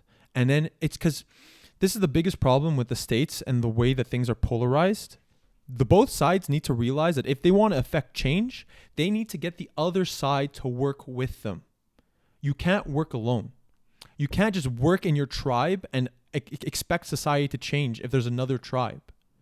Like, for example, the Vietnam War, and when it ended in the States, it was because troops were coming home without legs. There was the newspapers talking about losses. And then there were cameramen that were literally showing what was happening over there and the children and the women that were dying. And this evoked empathy so that people back home in the States started protesting, started making movements, started changing until the average citizen and the average opinion of something was against the war. And look, at the end of the day, that's exactly why I love Lex, because that is basically, he is quite neutral on most controversial topics, but the one thing that he stands strongly for is empathy, is just basically unconditional love for almost everybody, simply because they're human or simply because they exist, and that we should reach out and have conversations. It's cliche, reach out and have conversations with people we disagree with, blah blah blah, to humanize the opposition, blah blah blah, and that's how we're all going to be unified and live in a nice, happy world. And I say it in this, almost dismissive way, but I really do like that, you know, and I think that standing for that might be the one thing that is worth standing for. And that's why I appreciate him so much. And he's making that type of thing mainstream. And that's why, again, I'm realizing that now I'm starting to identify with him a little bit, because when people make jokes about that, they're like, oh, Lex, love, whatever. And they make fun of the fact that he's very lovey-dovey or whatever it is. It's so important. Yeah, I get uncomfortable. I'm like, man, this guy, why do you have to be a cynic? Why do you have to be a cynic? Why can't you just accept that this person might truly want to increase the love in the world? And at the end of the day, he is objectively working on doing that, whether or not his intentions are pure, by bringing on people with, severely various opinions on his podcast and having honest conversations with them. Like, one thing that is clear about Lex when he interviews people is that he has almost no prejudices coming in, no biases, or he might internally, but he tries his best to hide them. He tries his best to make it seem like he doesn't have them, and giving everyone that's on his podcast a fair shot to basically present themselves in the best way that they can. And I think that's fantastic, So I love Lex. But again, I don't think that I'm going to try to follow in his footsteps. I'm not trying to recreate a podcast where I'm just neutral and trying to bring the best out of people. Of course, I want to bring the best out of people, but do it in a genuine way. Yeah, but everyone is different. And again, this ties back to what we were saying in the beginning of the podcast, that different podcasts and different content creators serve different purposes. serve different purposes, 100%. So different target audiences, different needs. yeah, and so at the end of the day, the only goal is what I said was the common denominator between all successful podcasters, which is their ability to project authenticity, to convince, to make their audience familiar with them, to convince their audience that they're friends with them. And that's, I guess, the eventual goal. That's what I'm going to try to create. And however I do that while being authentic, we'll find out, hopefully. And I think that's it. Yeah. Also seems like this is a good time to I think we've came kind of full circle with it. full circle, 100%. So yeah, guys, I'm not going to take too long on this outro. This has been the Ash It Out podcast with Ashraf Khalil. Round of applause for my two guests today, James Tayyar and Kareem Mahdi. They've been absolutely flipping fantastic, and we'll definitely do this again soon. Yes, I really I'm enjoyed excited. this, guys. Did you guys have a good time? Great time. Play the outro music. What's the outro music? I don't know. You're I about to don't choose one We're in the about to post find edit. out. Yeah, we'll Yeah, find we'll that find out. eventually. You'll find that. Okay, thanks a lot, guys. It's been great.